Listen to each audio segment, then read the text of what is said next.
diciendo, buenas tardes, muchísimas gracias por su presencia en Viernes con la Ciencia. En esta ocasión coincide que es la última sesión del 2025.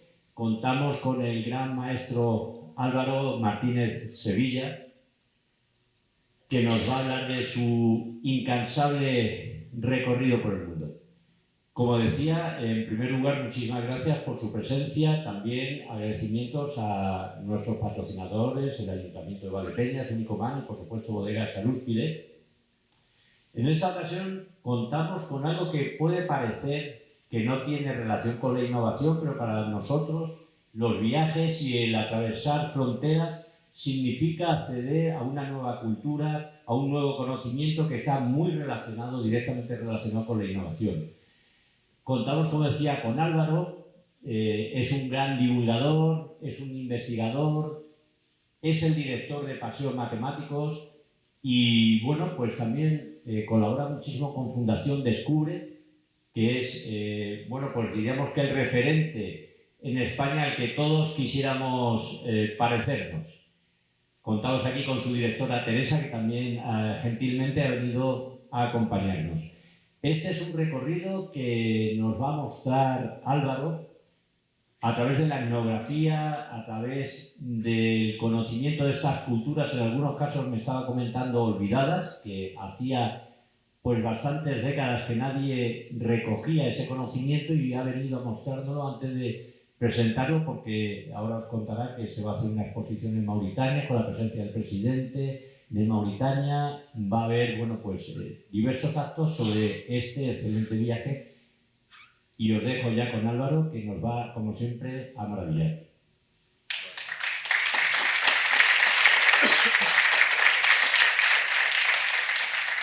Bueno, ha levantado Joaquín muchas expectativas, espero no defraudarlas. Muchas gracias, Joaquín, por la presentación amable y muchas gracias a todos ustedes pues por estar aquí esta tarde, ¿no? Les voy a contar lo siguiente. Es en realidad una conferencia, pero es muchas cosas a la vez. Mi idea era, vamos a hacer como una hora de conferencia y luego tengo un pequeño vídeo montado que es muy dinámico, que digamos pues ya va contando diversas pasajes del viaje expedición que hicimos por allí, ¿no? Ahora les explico los detalles, porque realmente la conferencia esta es varias cosas a la vez. Le decía, es una conferencia de un viaje a Mauritania, pero ese viaje no es un viaje cualquiera, no íbamos de turistas, íbamos trabajando en realidad, pero nos pasan, claro, muchas cosas. Entonces es una expedición también, es una expedición porque está montada como una expedición, aunque sea una expedición ligera, pudiéramos decir, porque íbamos dos y el guía, o sea que era una expedición muy pequeñita, pero es una expedición, vamos de trabajo, vamos recabando documentación, vamos recabando información y vamos recabando, digamos, materiales muy concretos para fabricar una exposición que es la que luego hemos hecho. Luego, después de esa expedición, hemos tenido varios meses, en concreto han sido 4 o 5 meses casi, de análisis de la documentación y de todo el material que trajimos. Entre el material que trajimos, pues más de 5.000 fotografías, más de 3 horas de vídeo, más de todo eso. Hay que analizarlo, montarlo, escogerlo y naturalmente sacar conclusiones desde el punto de vista para plasmarlo en esos paneles de exposición. Esa exposición ya está hecha, se inaugura menos de dentro de un mes, el 19 de diciembre se inaugura en Mauritania, de tal manera que ustedes van a tenerlo en adelanto. Por tanto, es un viaje, también es una expedición científica y también es el relato, digamos, de cómo nosotros abordamos esa exposición científica, cómo la abordamos, con qué recursos tecnológicos, cómo la abordamos con fotogrametría, cómo la abordamos con astrofotografía y con algún análisis matemático. Por tanto, lleva un componente tecnológico, uno expositivo y otro de viaje, así que todo eso se lo voy a contar a la vez, ¿no? Y bueno, pues después de esto seguiremos, esto se convertirá después de la inauguración en Mauritania probablemente en una exposición que espero vaya primero a la Casa Árabe en Córdoba, luego espero que vaya a Madrid. Ahí habrá objetos también, objetos que yo he traído. Yo iba por allí comprando cosas, no se crean que eran souvenirs, ¿no? Sino que iba comprando cosas digamos que pues eran elementos de la cultura mauritana allí iban metiendo, entonces iba comprando y me lo iba trayendo. El guía me miraba con una cara asombrada por completo, como diciendo, ¿para qué querrá estas cosas que son prácticamente basura este hombre en España? Bueno, pues ya las he restaurado, ya las he rehabilitado y formarán parte de esas exposiciones seguramente. Algunas fotos las verán aquí. Bueno, pues voy a empezar a contarle justamente esto. Lo he llamado Expedición Científica Ciudades de las Caravanas, relato de un viaje a las culturas del Sáhara. Esta es la idea. Primero, en qué consiste la expedición matemática. Luego, es bueno aclarar qué son las ciudades de las caravanas y por qué se llaman así las ciudades de las caravanas, ¿no? Así que me van a permitir hacer una pequeña introducción histórica. Le llamamos, son faros anclados en el desierto, ¿no? En mitad del desierto, que es como un mar muy vasto, donde no hay referencia. Las ciudades de las caravanas eran referencias de navegación. Perdón. En tercer lugar, voy a darle breves capítulos, muy breves, sobre Mauritania hoy, Nouakchott, el Sahel y el Sáhara, ¿no? Para diferenciar todo eso, Ouadatá, vamos a hablar de Ouadatá, es una ciudad saheliana conectada con Tombuctú, la mítica Tombuctú, ¿no? E inaccesible, desde hace 20 años inaccesible. Yo llevo 20 años con ganas, antes lo decía en la puerta, con ganas de ir a Tombuctú, imposible ir a día de hoy. A Ouadatá afortunadamente sí, aunque hace 5 años no se podía ir a Ouadatá tampoco, pero hoy día afortunadamente sí. Bueno, viaje por la meseta del Tagant, una gran meseta en el Sáhara mauritano, la región de Ladrar, arquitectura en piedra seca de Guadán y Chinguetti, astronomía y religión en los habitantes del desierto y artesanía geométrica y sus patrones. Hablaremos de esto un poquito, de esto me traía las cuestiones que luego he rehabilitado. Y unas cuantas referencias. Bueno, ¿qué es la expedición matemática? Si es que se puede hacer una expedición de matemáticas, ¿no? En realidad no íbamos buscando logaritmos ni funciones raras. Después de recorrer casi todo el Magreb, la exposición Paseo Matemático al Andaluz, de las que le hablé, algunos de ustedes lo he reconocido hace 2 años, creo, en noviembre hace 2 años, y algunos de ustedes estaban en la sala, era en el Museo del Vino. Y le hablé hace 2 años, pues desde entonces la exposición Paseo Matemático al Andaluz ha recorrido casi todo el Magreb. Ha estado en Argel, en Orán, en Túnez, ya 2 veces, la última en la Escuela Diplomática Internacional en Túnez. En Trípoli ha estado, aunque parezca difícil, hemos estado en Trípoli. En Fez, en Tánger, en Marrakech, en Nador, en Alucema, y ahora llegará a Nouakchott, que es la capital de Mauritania. Y para complementar la exhibición allí de Paseo Matemático al Andaluz, pues se propone por parte de la Embajada de España en Mauritania la realización de un estudio similar, aunque menos amplio, para las ciudades de las caravanas. Esto es la arquitectura y las matemáticas en las 4 ciudades históricas de Mauritania, que son pues Chinguetti, Guadán, Ouadatá y Tichit. Son las 4 ciudades históricas. La expedición se realiza hace casi exactamente 1 año. Se realiza, hoy somos 28 de noviembre, nosotros salimos el 29 de noviembre del año pasado. A día de hoy estaba terminando el equipaje, el petate y la mochila con todo esta misma que traigo aquí, con todo el material de fotografía, de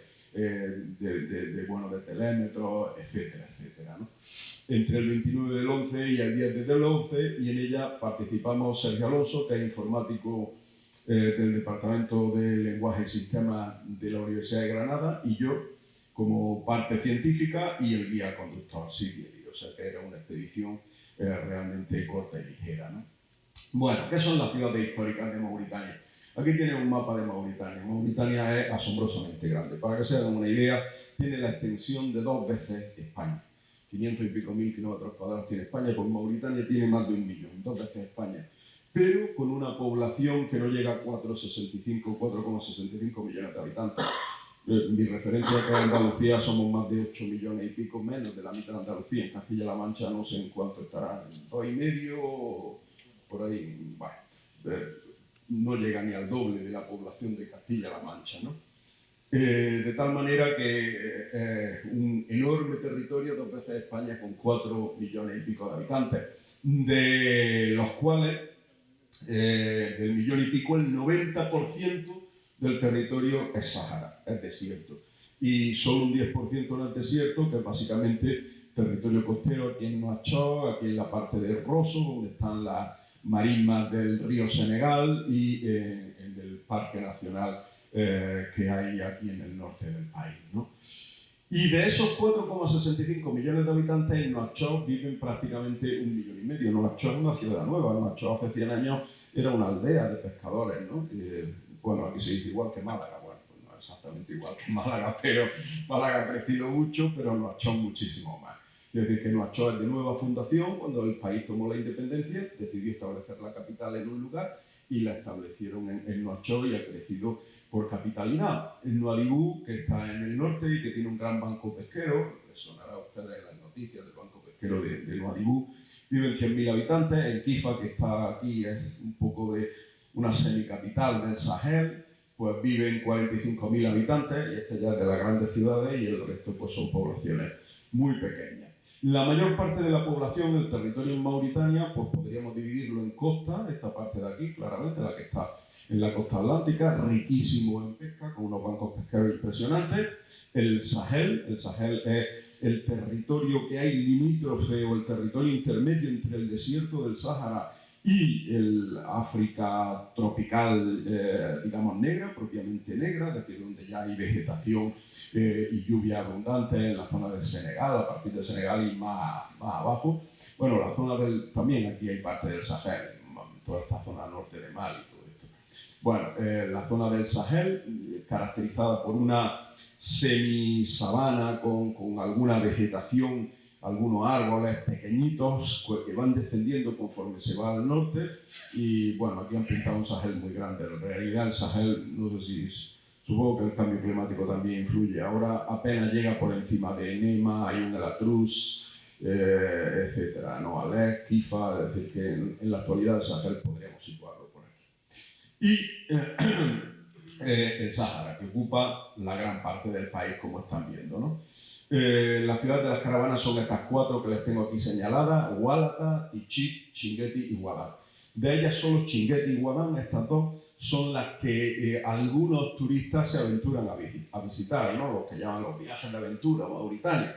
Bueno, los viajes de aventura a Mauritania van a Chinguetti y a Ouadam, porque están en territorio más controlado. Hay una carretera que lleva desde Chinguetti y Ouadam hasta Nuakchot en unas 5 horas y media o 6, ¿no?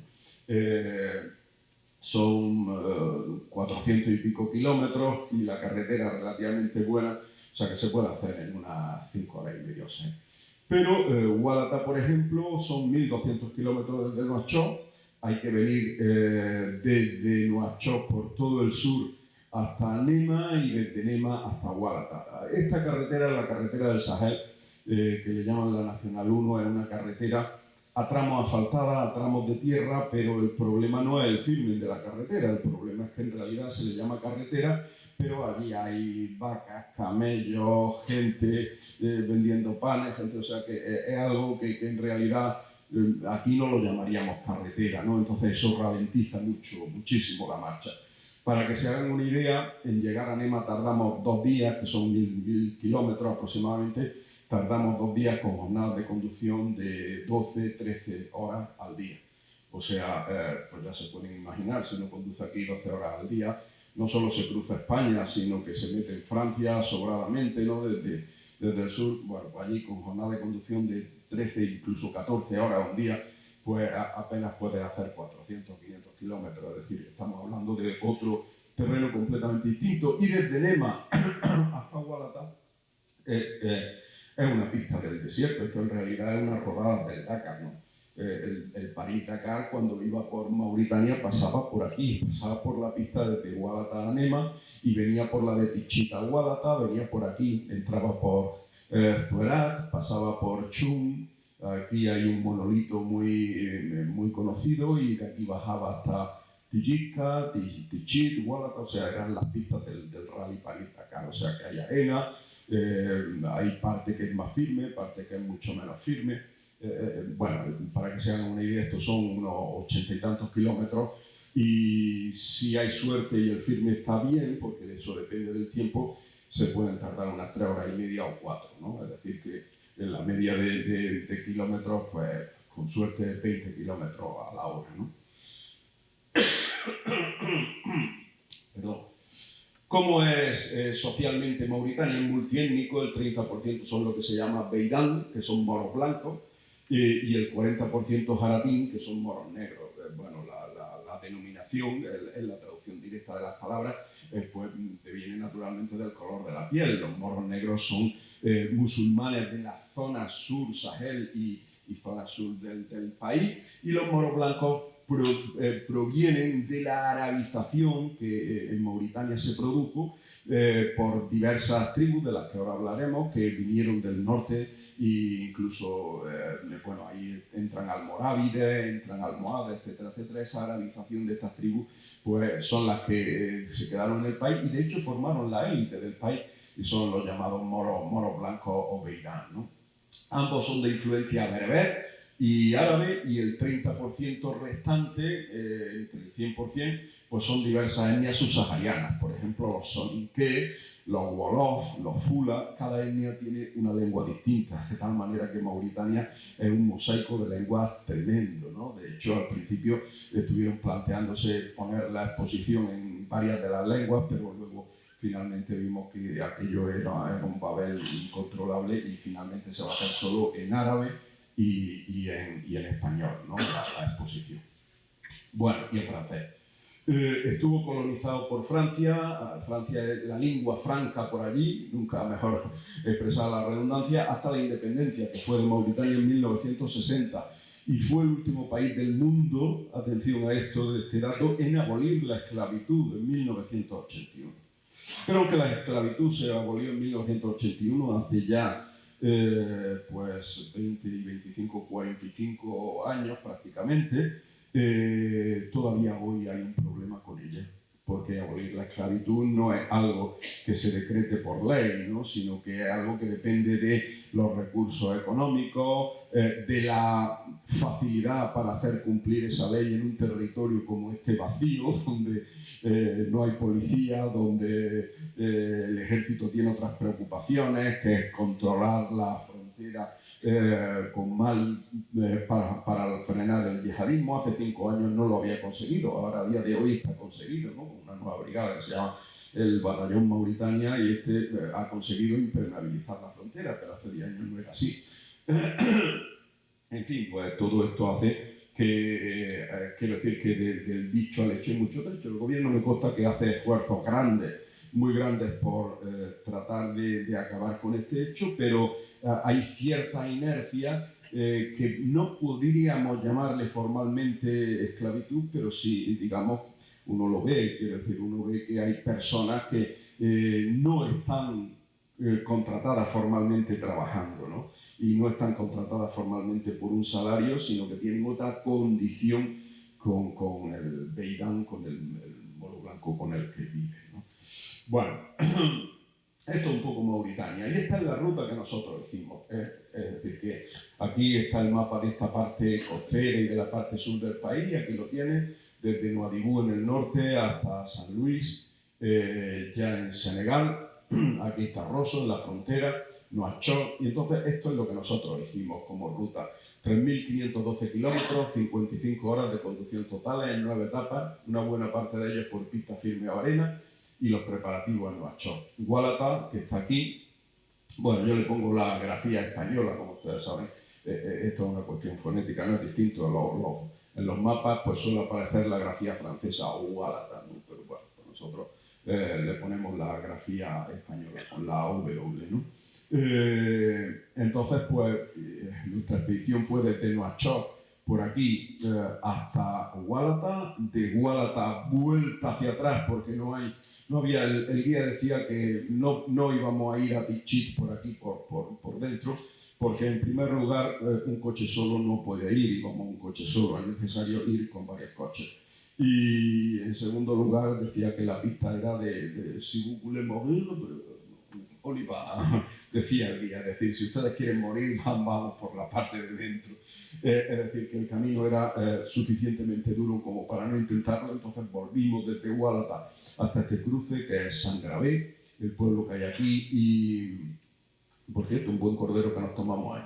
Y luego de aquí fuimos a Tiliquia, que es el centro de la región de esta meseta, que se llama la meseta del Tagant, y de Tillisquia pasamos por aquí por un sitio muy controvertido, subiendo algunas montañas y algunos sitios muy, muy laboriosos, hasta la parte de Chinguetti y Guadán, y luego ya la vuelta por esta carretera nacional, que es relativamente rápida, ya le he dicho, como 6 horas hasta Nuacho. Este fue nuestro viaje, que así puesto parece poco por el mapa, pero día a día, pues ya les digo que son horas y que era... Bueno, ¿y qué hicimos allí en Mauritania? El resultado es una exposición. Después de la expedición llegó la época de los informes de valoración, que remitimos a la Embajada, Fundación Descubre, los meses de estudio, análisis y elaboración de la nueva exposición. Para ello hemos manejado 6 fotogrametrías, astrofotografías, mediciones con telémetro y brújula, algunos miles de fotografías que ha habido que procesar, seleccionar y editar. Para que se hagan una idea, una fotogrametría puede tener entre 300 y 1000 fotografías necesarias para hacer una fotogrametría. Son centenares de fotografías que son procesadas por un software que toma el punto de captura y con ese punto de captura reordena todas las fotografías y hace un modelo 3D de lo que está tomando. Luego verán algunos ejemplos. El resultado de la nueva exposición, Paseo Matemático Ciudades de las Caravanas, se inaugura en diciembre de este año, como les he comentado, en Mauritania, en el marco del principal festival anual que se celebra en el país, que se llama el Festival de la Ciudades Históricas, junto con el Día de la Independencia del país, pues es la mayor fiesta del país, el Festival de la Ciudades Históricas, y este año será con sede en Guadán y lo inaugurará el presidente del país, el presidente de Mauritania, que inaugurará también nuestra exposición. España este año el país invitado, cada año invitan a un país y suelen invitar a países con los que mantienen relaciones diplomáticas. Los franceses están muy presentes allí, pues fue el país colonizador, pero pues suelen invitar a países con los que mantienen buenas relaciones diplomáticas, buena parte de ellos de la Unión Europea, también otros países de Oriente Medio, etc. Este año ha tocado que España es el país invitado y el producto que lleva es la exposición Paseo Matemático Ciudades de las Caravanas. De tal manera que si todo va como es previsto, pues la inaugurará el presidente del país, Mohamed Ouad Wassal. Es una presentación, esto de parte de este trabajo y un relato del viaje de expedición. Aquí tienen, por ejemplo, el primer panel, el panel de presentación, aquí tienen otro de los paneles, de la artesanía, etc. Bueno, utilizamos tecnología de capas geométricas sobre imágenes elaboradas con técnicas de fotogrametría. Como software principal tenemos a GeoGebra, que ya les decían, está en la otra, en la otra conferencia que comenté, pues ya le hablé de él. Pero también utilizamos programas de modelado 3D y software científico como FreeCAD, Inkscape, Blender, Stellarium, SunCalc. Es decir, que hemos utilizado numerosos software, por tanto sí que podemos hablar que es un producto netamente tecnológico. Para producir esta exposición ha habido que manejar mucho producto, mucho software tecnológico, ¿no? El equipo de trabajo pues, ha estado formado por 6 científicos y técnicos. Yo llevo el comisariado de la exposición y la dirección científica. La fotogrametría, astrofotografía y fabricación 3D ha sido obra de Sergio Alonso, que es multifacético en este aspecto, es decir, que por su afición a la astronomía y por su condición de miembro del Departamento de Lenguaje y Sistemas, pues también hace fotogrametría y hace fabricación digital y 3D. La historia del arte medieval, Enrique Infante de la Universidad de Sevilla. La fotografía la hemos hecho los 2 miembros que estábamos en la exposición, Sergio Alonso y yo mismo. El diseño y la maquetación, Juan García de la UNIA. La coordinación general, Teresa Cruz de Fundación Descubre, que está por aquí. Y comunicación, Amalia Rodríguez de Fundación Descubre. Este es el equipo de trabajo posterior, ¿no? Aunque, como les he comentado en la expedición, estábamos Sergio Alonso, yo y el guía de la expedición. Sí. Bueno, las ciudades de las caravanas. En realidad, la desertificación impuso una vida nómada en el Sáhara. El Sáhara ha habido un nomadismo tradicional debido a la desertificación, ¿no? Sin embargo, la llegada del Islam y las rutas caravaneras entre el Magreb y la cuenca del Níger, entre esta cuenca del Níger y el Magreb hay numerosas caravanas, hacen surgir una red de ciudades que lo que hacen es convertirse en auténticos oasis culturales al enriquecerse con las tradiciones bereberes con influencias de otras religiones islamizadas y del África negra, ¿no? Los almorávides irrumpen en el siglo XI, estuvieron en España después del califato de Córdoba y después de los reinos de Taifa, Los almorávides dominan buena parte de la península ibérica, pero posteriormente a ellos vinieron los almohades y destruyeron prácticamente todo lo que hicieron los almorávides, ¿no? O sea que por eso tenemos tan pocos restos almorávides. Sí que quedan, sin embargo, sí que quedan muchos restos almohades, ¿no? Bueno, se instalaron los almorávides en Rambla, en Guadix, como se le llama allí. Guadix es una rambla con alguna pequeña vegetación, algún nacimiento de agua, y sus habitantes lo que hacen es aprovechar la cultura material de forma muy orgánica, aprovechar la cultura material y primaria con los materiales muy sencillos del entorno, la roca, el barro, la palmera, la madera de palmera, la madera de acafia, fundamental para tener una madera dura y resistente que no se pudre, y desarrollan unas manifestaciones artísticas que son muy modestas y muy austeras, pero que sostienen también sus valores de belleza. Y estas manifestaciones tienen un vínculo con la cultura andalusí, que es lo que lo liga con la exposición Paseo Matemático al Andaluz, ¿no? Porque con la caída de los reinos islámicos en Iberia, familias enteras emigran al Andaluz para asentarse allí. Y esas familias llevan consigo bibliotecas, saber y cultura del Andaluz. Llevan consigo bibliotecas que han quedado en muchos lugares y que han sido acrecentadas con los libros que transportaban las caravanas, ¿no? De tal manera que Chinguet tiene una ciudad de bibliotecas. En toda Mauritania hay más de 30 y tantas bibliotecas reconocidas por la UNESCO. Cuando hablamos de biblioteca, estamos hablando de algo distinto a lo que se entiende por aquí por biblioteca. Podemos hablar de centenares, con suerte, decenas, centenares de manuscritos con una antigüedad que muchos de ellos pueden ser de 5, 6, 7 siglos, manuscritos con códices que hablan de ciencia, hablan de astronomía, hablan de religión, hablan de costumbres, es decir, hablamos de manuscritos y conservados en unas condiciones normalmente penosas. A veces, pues aquí seguro que hay corrales de cabras que están en mejores condiciones que allí, unos armaritos de metálicos, que es lo que le ha aportado la UNESCO, y una persona, una familia, que son las encargadas de la custodia, ¿no? Y que te enseñan con gusto pues, su biblioteca, ¿no? A veces se ponen guantes, a veces no se ponen guantes, es decir, que a veces tocan un libro con las normas que le han exigido y a veces se olvidan, porque estamos donde estamos, se olvidan y tocan el libro con las manos y uno dice, pero... en fin, que siguen explicando a lo suyo, ¿no? Bueno, entre estas familias destacan la del granadino Abu Ishaq al-Sahili, siglo XIII, siglo XIV. Su hijo, al-Sahili, fue a Tombuctú y dicen que fue el inspirador y el diseñador de la gran mezquita de Tombuctú, se llama la mezquita de Jimbayaret.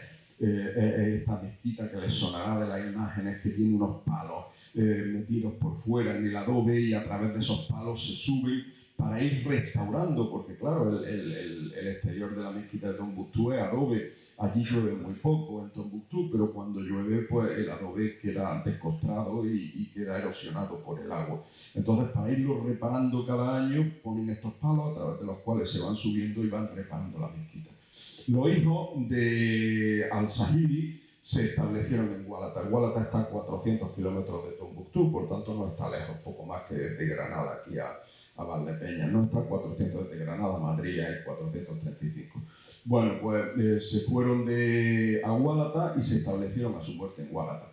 Ali Ben Ziyad al-Kati, que era originario de Toledo del siglo XV, también se instaló allí. Actualmente en Mali, en Tombuctú, hay una fundación que se llama Fundación Al-Kati, aunque se coordina y dirige más desde París y desde Madrid que desde Tombuctú, por razones evidentes, ¿no? Y el también granadino, que les sonará León el Africano, un famoso viajero del siglo XV al siglo XVI, pues también emigró a la zona, de tal manera que hay vínculos y relaciones muy claras, ¿no? Aquí tienen un mapa de extensión del Imperio Almorávide, ¿no? El Imperio Almorávide, que fue formado en el siglo XIII con comunidades beduinas de origen yemení. Estas comunidades de origen yemení llegaron hasta la península ibérica, pero parte de ellas se extendieron, como ven aquí, se extendieron por el norte de África, se llamaban las Maquil, y emigraron hacia el oeste y arabizaron todo el Magreb. Y estos yemeníes, estas comunidades beduinas de origen yemení, estaban lideradas por una tribu que se llamaba los Beni Hassan. Los Beni Hassan llegaron a controlar toda Mauritania e impusieron una variante oral del árabe, de tal manera que en Mauritania no se habla el mismo árabe que se habla en otros lugares del Magreb, y se habla del árabe hassanilla, y la lengua se llama el hassanilla, que es una variante distinta del árabe.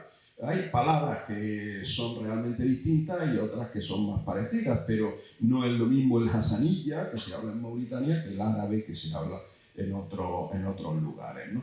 Bueno, el hassanilla fue ganando terreno y fue dominando a los jaratín, que eran los, como hemos comentado antes, los moros blancos, y imponiéndose en la aristocracia, formaban la parte de la aristocracia árabe. De tal manera que ven ustedes el Imperio Almorávide, la formidable extensión que ocupó en un momento determinado, desde Zaragoza y toda la parte de Aragón, media península ibérica, todo el sur y el Levante, y aquí pues todo el Magreb, lo que hoy es Marruecos, parte de lo que es media Argelia prácticamente, y hacia el sur todo el Sáhara, Mauritania, llegó incluso hasta parte de Senegal y hasta casi la capital, Kumbisani. Bueno, aquí tienen un mapa de los distintos reinos que ha habido en la zona. En primer lugar, aquí tienen el Imperio Ghana, delimitado por esta línea azul. El Imperio Ghana con capital en Kumbi Saleh, que está aquí en el centro. Luego, posteriormente, tenemos el Imperio Mali, que ocupa esta parte color crema claro y esta parte color rojo oscuro, ¿no? Aquí vinieron los Songhai, otra de las tribus en la parte del Sahel y del Sáhara. Bueno, entonces aquí tienen el crisol de reinos, el Imperio Mali, el Reino Ghana, tienen el crisol de reinos que se formaron en el África Occidental en época medieval. Estos reinos son muy desconocidos aquí en España, pero llegaron a ser reinos fabulosos, mucho más que los que había en la península ibérica.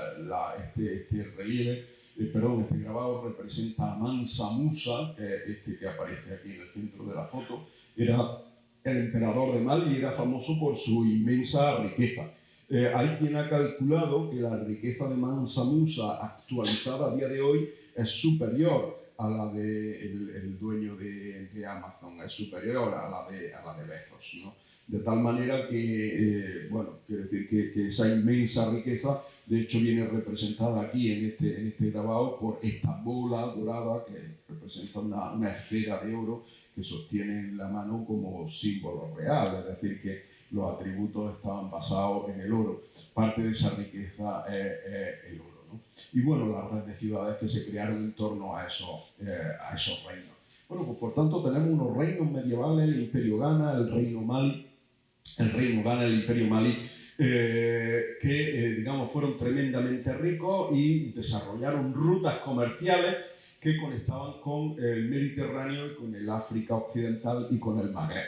Y aquí tienen parte de esa ruta, ¿no? Aquí tienen un poco toda la red, digamos, toda la red que hay de ruta entre las distintas ciudades, pero aquí tienen un poco las principales rutas seguidas, es decir, aquí tienen lo que se llama las rutas caravaneras. Las rutas caravaneras iban desde el sur, Kumbi Saleh, actualmente es un yacimiento arqueológico, es decir, no vive nadie en Kumbi Saleh. Es una ciudad muerta, una ciudad de la historia, ¿no? Pues iban desde Kumbi Saleh y Tombuctú, que eran algunos de los principales puertos, por así decirlo, de arrancada en el sur, y atravesaban hacia el norte por Taudeni, Trafá, hasta la parte central, hasta Sibilmasa, que es en la parte de Marrakech, en la parte sur de Marruecos. Pero otra de las rutas iban por ejemplo, fíjense aquí, Hualata, Tichit y Hualán. Estas son tres de las ciudades de las caravanas a las que se refiere nuestro trabajo. Hualata, Tichit y Hualán. Hualata, que está a 400 y pico kilómetros de Tombuctú, era la primera ciudad más cercana de Tombuctú, la primera parada de las caravanas. Una caravana tenía que hacer 400 y pico kilómetros para llegar a una ciudad. Por tanto, eso significaba que esos 400 y pico kilómetros no tenían ninguna otra provisión que la que llevaran, y ocasionalmente algún pozo de agua, si esos pozos de agua mantenían suministro de agua. Es decir, eran viajes muy duros, ¿no? De muchos meses. Y la ruta que salía de Kumbi Saleh pasa por Audagús. Audagús actualmente es otro yacimiento arqueológico, no vive nadie. Pasa por Tiliquia, por aquí sí hemos pasado nosotros, es una ciudad. actualmente una de las ciudades más grandes de la meseta del Tagant, y por Chinguetti, otra de las ciudades que verán ustedes aparecer. Es decir, que Chinguetti, Hualán, Tijitkia, Tichit, Hualata son ciudades vivas, siguen siendo ciudades vivas, aunque actualmente con poca gente. El resto hay algunas ciudades como Otakos y Gumbi, Saleh, que ya no existen. Y estas eran las rutas de las caravanas, rutas que conectaban el sur con el norte. ¿Y qué llevaban esas caravanas? Bueno, pues aquí tienen un mapa de los yacimientos auríferos, de los yacimientos de oro en el África Occidental. Esto que aparece en marrón oscuro son las zonas de yacimiento, ¿no? Aquí hay unos campos auríferos, aquí, todos esos campos auríferos eran explotados, y de ahí viene la inmensa riqueza del Imperio Mali y del rey Mansa Musa, ¿no? Y aquí, pues, en Mauritania tienen ustedes, pero no solo transportaban oro, transportaban muchas más cosas. Transportaban goma arábica, esencial en la época, transportaban sal. Por raro que les parezca, la sal era un elemento fundamental en el desierto. Y aquí tienen un mapa a la derecha donde están las ciudades, Guadán, con una grafía más arabizada. Esto no tiene grafía, este mapa no tiene grafía estilo francés, sino arabizada. Guadán, Singit, que es Chinguetti, Tichit, que es Tichit, pronunciamos como Tichit ahora, y Hualata, que es como con grafía española, ¿no? Y aquí pues tenemos Gumbi Saleh, que es el yacimiento arqueológico, están representados por rombo. Taudagus, este es Audagust actualmente, otro yacimiento arqueológico, o Altil, otro yacimiento arqueológico, Azuki, algunos otros pueblos, algunas otras poblaciones que hay que son yacimientos arqueológicos, pero población real. Bueno, y aquí tienen los yacimientos de sal. Los triangulitos representan los yacimientos de sal. Auli es uno de los yacimientos de sal que había más notable. Al-Gil es otro yacimiento de sal. Pero ninguno de esos es explotado en la actualidad. En la actualidad, curiosamente, en este mapa no viene, hay un único yacimiento de sal que sigue siendo explotada, arrancada y transportada en camello. Y hay una caravana anual de camellos que parte a partir del mes de finales de diciembre, principios de enero, justamente en la época más fresca, para que la caravana sea lo menos gravosa posible, que arranca la sal en Tichit, está al lado de Tichit. Ahí hay unas tremendas salinas, arranca la sal gema de Tichit, la carga, la pica, la carga en camellos, y con caravanas de extensiones de 100 o 200 camellos, las transporta hasta Kifa y en ocasiones hasta Ayun el Atrus, que es un pueblo de un nombre muy bonito, se llama Los Ojos de la Gacela. Pues hasta Ayun el Atrus transporta los camellos la sal, la única caravana de sal que sigue existiendo en la actualidad. Pues las caravanas antiguas transportaban oro, sal, goma arábica y en ocasiones esclavos. Transportaban desde los reinos del África Occidental hasta el norte del Magreb, y de ahí que surjan las ciudades de las caravanas, que son estas ciudades que hacían puerto intermedio, que hacían como faro en el desierto, puerto intermedio para esas caravanas medievales. Actualmente ya no hay caravanas que recorran, ya obviamente el transporte se hace por camión, por eso sigue siendo algo excepcional que se siga manteniendo una caravana de camellos que transporte sal cada año, y obviamente no lo hacen por motivos turísticos ni etnográficos, sigue manteniéndose una caravana de camellos que transporta sal cada año desde Tichit hasta Ayun el Atrus. Bueno, vamos a hablar un poco de Nouakchott, el Sahel y el Sáhara. Nouakchott es la ciudad del país, fundada en 1960, y es el primer sitio donde uno desembarca. Aquí tienen al otro componente de la exposición, Sergio Alonso, y por aquí estoy yo, con la persona que nos recibe de la Embajada de España allí en Nouakchott. Nouakchott, lo más destacado es el Port de Pêche, el puerto pesquero, ¿no? Extrae pescado de uno de los bancos pesqueros más ricos del mundo, ¿no? Si se preguntan qué es esto que hay a la izquierda, no sé si alguien lo sabe, igual alguien lo ha visto en algún viaje. Esto que hay a la izquierda son unos palitos, son curiosamente cepillos de dientes y pasta dentífrica a la vez. No es nada de lo que pueda parecer. Con estos palitos descascarillados, despelados de la cáscara, pues se los aplican en los dientes, desinfecta la dentadura y les permite realizar una higiene bucal, ¿no? Con estos palitos. Bueno, son curiosidades de allí de la zona, o sea que realmente está en la zona de pasta de dientes y cepillos de dientes, ¿no? Bueno, y en el puerto pesquero, en el Port de Pêche de Nouakchott, pues ven estos barcos fantásticos, son los cayucos, mucho más grandes de los que uno se imagina. Son los que aparecen en televisión con inmigrantes. Son unos barcos que no son tan estables como pudiera parecerse, muy inestables, que sortean las olas con maestría. Cuando los cayucos entran a pescar pescado, y cuando han llenado el pescado, pues salen entre las olas. Aquí era un día no de olas muy grandes, tengan en cuenta que el Atlántico tiene olas mucho más grandes, desembarcan y en ese momento pues se acercan con los carros y el pescado se reparte. Bueno, en Nouakchott conviven dos medios de transporte, el vehículo y el camello. Este es un intercambiador allí de movilidad, un intercambiador de movilidad en Nouakchott, ¿no? Entre camello y vehículo. Los vehículos, muchos están tremendamente deteriorados y hay pues mucho transporte de ruedas arrastrado por burros, por pequeños burritos. O, por ejemplo, uno puede preguntarse cómo se meten 3 camellos en un Toyota, ¿no? Y la respuesta está aquí, ¿no? 3 camellos en un Toyota se meten primero uno, luego otro y caben. Esto es una camioneta Toyota normal, quiero decir un pick-up, ¿no? Que son las comunes allí. Entonces, pues los camellos se meten y este Toyota va con sus camellos al mercado de camellos, el mercado de camellos más grande de África Occidental y del Sáhara, está en Mauritania, está muy cerca de Nouakchott, y va con sus 3 camellos al mercado de camellos, a venderlo, a cambiarlo, en fin, que va al mercado de camellos en este momento. Los 3 camellos están impasibles, como ven ahí, tienen su redecilla por encima para que no se muevan mucho, pero están impasibles mirando al paisaje, ¿no? De acuerdo, bueno. El Sahel concentra, que es la franja que hay al sur, les decía que es como una sabana, ¿no? Como en muchos sitios. En España, en la península ibérica, tenemos este tipo de vegetación, una vegetación de encina o de árboles desperdigados, de zona medianamente árida, sin apenas hierba debajo, con un matorral escaso. El Sahel concentra 1/3 de la población del país y Nouakchott concentra otro 1,000,000 y pico, otro 1,500,000 de habitantes. Por tanto, entre el Sahel y Nouakchott se lleva prácticamente el 75, el 80% de la población del país, bastante, ¿no? Es la parte más poblada, con más comercio y tránsito, está salpicada de arbustos y alguna vegetación. Y la carretera nacional 1 es la que atraviesa desde Nouakchott hasta Nema, unos 1.100 kilómetros de longitud. Era esta que les ponía en la foto antes. Esta que les ponía, esta es la carretera nacional 1 desde Nouakchott hasta Nema.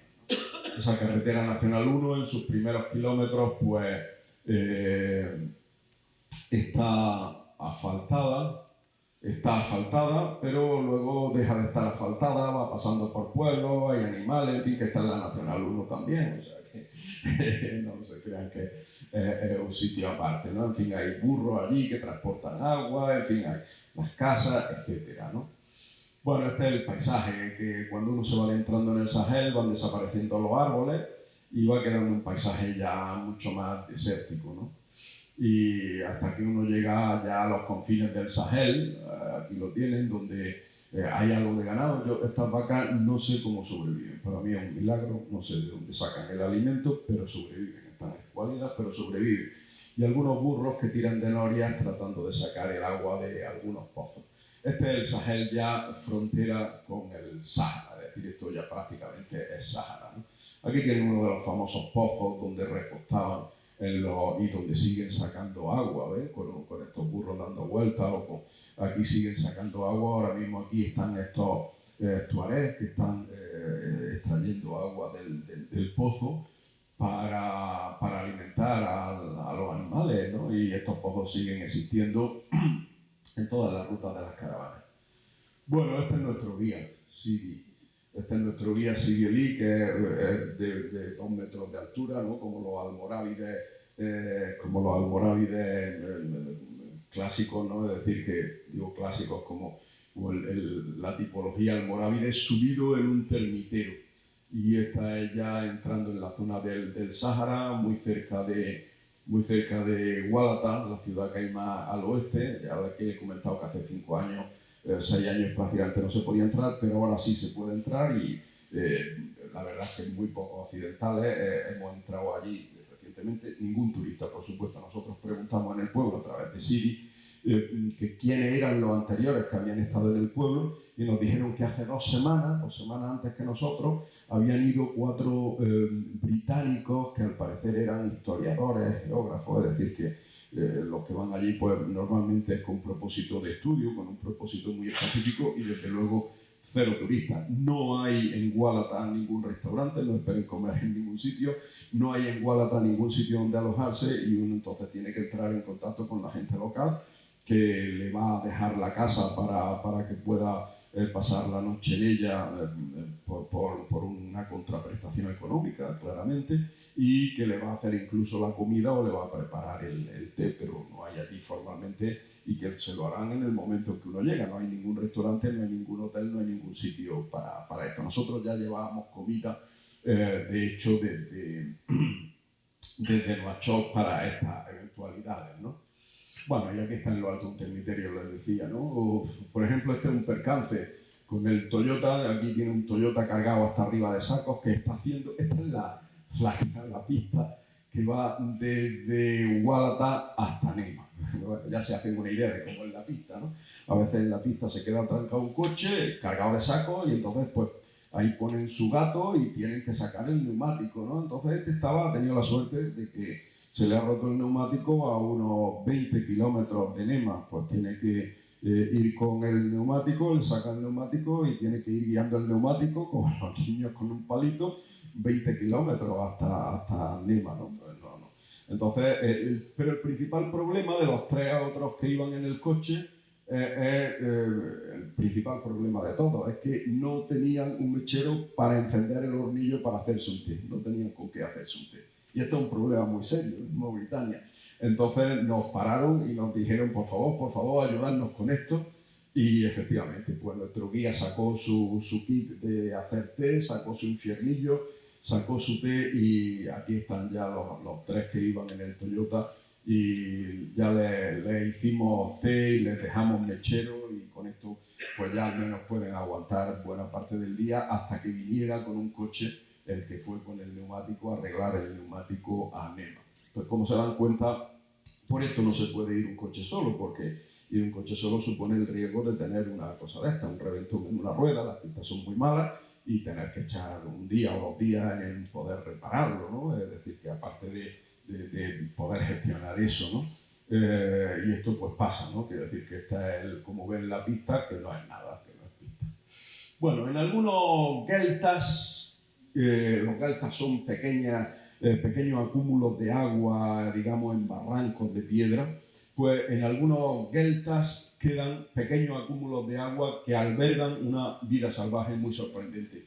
En 1999 fueron redescubiertos, o sea, hace 26 años, no hace más, fueron redescubiertos cocodrilos del desierto que han sobrevivido desde hace 9.000 años en el Sáhara mauritano. Igual algunos de ustedes lo han visto en algún documental.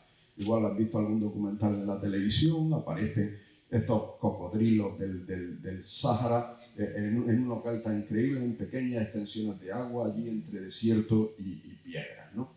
Bueno, la especie es Cocodrilus suchu, es extendida en el África ecuatorial y está casi extinta ya en Mauritania, solo quedan pequeñísimas poblaciones remanentes.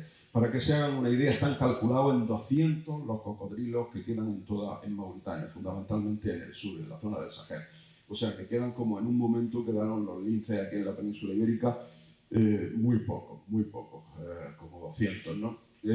Bueno, cuando el agua se seca en esos deltas por completo, tienen la capacidad de meterse en el barro remanente, mientras está todavía húmedo, se introducen ahí, se entierran, y son capaces de aletargarse y vivir durante años aletargados hasta que vuelva a llover y vuelve a haber agua en el delta, ¿no? Es un auténtico fósil viviente. En realidad están extinguidos, ese cocodrilo está extinguido en Mauritania, pero ellos no lo saben y siguen resistiendo y desafiando el tiempo, ¿no? Y siguen ahí siguen viviendo, cuidado, con un nivel de endogamia tremendo, porque claro, para reproducirse hay elementos, los cocodrilos son longevos pero mueren y la reproducción la hacen entre ellos con las mismas poblaciones sin variación genética ninguna, ¿no? Por tanto ahí siguen sobreviviendo con una tasa de endogamia de 9.000 años tremenda.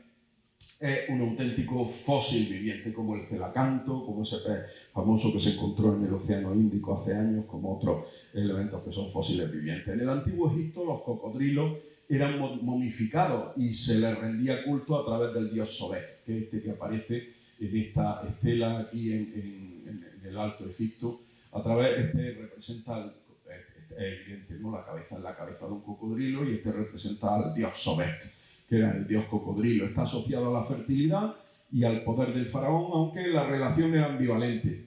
La principal ciudad de culto estaba en Cocodrilópolis, se llamaba Cocodrilópolis, de nombre griego, así la actual Shedet o Arsinoe.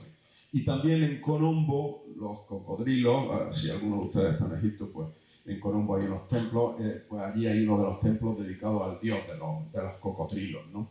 Al dios Sobek. En 2011 se descubrió, hace muy pocos años, hace 14 años, que todos los cocodrilos momificados en Egipto son de esta especie, Cocodrilus suchus, que es el que está en Mauritania, que es más pequeño. Atención, no es el cocodrilo que hay actualmente en el Nilo. El cocodrilo que hay actualmente en el Nilo es Cocodrilus niloticus y es mucho más grande, de 3,5 metros a 4 o más metros. Y este cocodrilo era un cocodrilo más pequeñito, por tanto los cocodrilos momificados en Egipto eran el Cocodrilus suchus. Y yo creo que aquí muy cerca hay uno de esos. Ya saben ustedes, sí. Ahí en el viso del Marqués, pues hay un cocodrilo momificado. Y ya saben que eso fue fruto de una expedición que hizo mi tocayo Álvaro de Bazán. Pues se fue de expedición al río Nilo y allí cazó un cocodrilo y lo trajo momificado. Y bueno, pues se instaló ahí donde está el Museo de la Marina Española, ¿no? El archivo, perdón, de la Marina. Bueno, pues yo creo que es Cocodrilus suchus. No soy un especialista y no le saqué desafortunadamente una foto cuando lo estuve viendo, pero la próxima vez que vaya le voy a sacar una foto y se la llevaré a algún experto zoólogo a ver si puede determinarlo. Pero creo que este es un Cocodrilus suchus. Y hay otro más en España, que es el que está en la Puerta del Lagarto, que se llama en Sevilla. Está en los bajos de la Giralda, en la Puerta del Lagarto, hay un cocodrilo modificado que creo que también es Cocodrilus suchus. Son los dos únicos cocodrilos de especie africana, porque hay cocodrilos en muchas iglesias en España. Bueno, hay uno en Berlanga de Duero, en fin, hay mucho. El cocodrilo se ha llevado mucho en España, ¿no? Pero la mayoría hay algunos caimanes, hay algunos otros que son cocodrilos americanos, es decir, que son cocodrilos de especies distintas. Estos creo que son los únicos de los que viven en Mauritania. Estas son las charcas de los cocodrilos, este es el delta. Fíjense qué imagen en piedra, ¿no? Entonces en Mauritania quedan cocodrilos fundamentalmente en estos dos sitios, Metrausha y Matmata. Metrausha está cerca de la localidad de Fonga el Cherat, un pequeño pueblecito. Allí hay que meterse por unas pistas infernales y llega uno hasta este espectacular delta con estas paredes de piedra. Miren, nuestro guía, que es alto, está aquí en la parte baja. Ahí, aunque no lo parezca, pues aparecen cocodrilos como eso. Y nosotros tuvimos la tremenda suerte, con mucha paciencia al acercarnos y mucho sigilo, de tomar esta foto.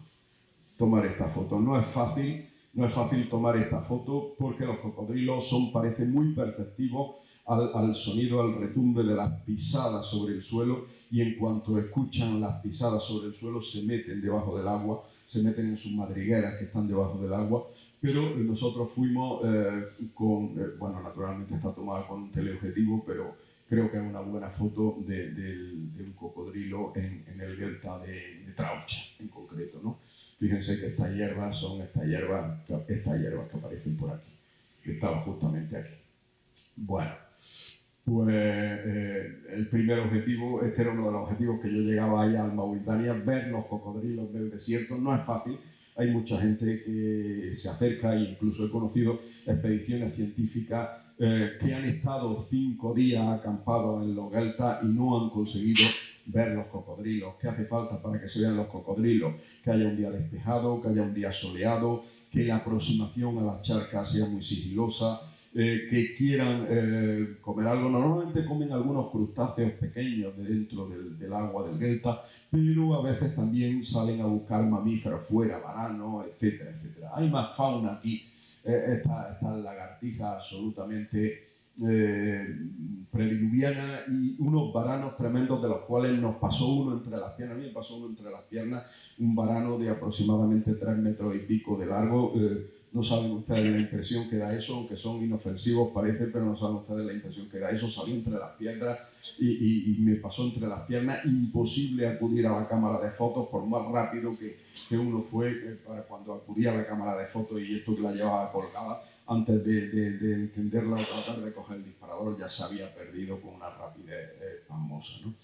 Bueno, hay también estos varanos, o entre la fauna está un murciélago, dentro un murciélago orejudo. Es una especie autóctona de Mauritania, no es el murciélago orejudo de aquí. Esto es dentro de una mezquita, ¿no? Es decir, que son los lugares más frescos que encuentras. Este murciélago está dentro de una mezquita, o esto que se llama la ardilla canguro. La ardilla canguro es una adaptación o digamos la rata canguro o ardilla canguro.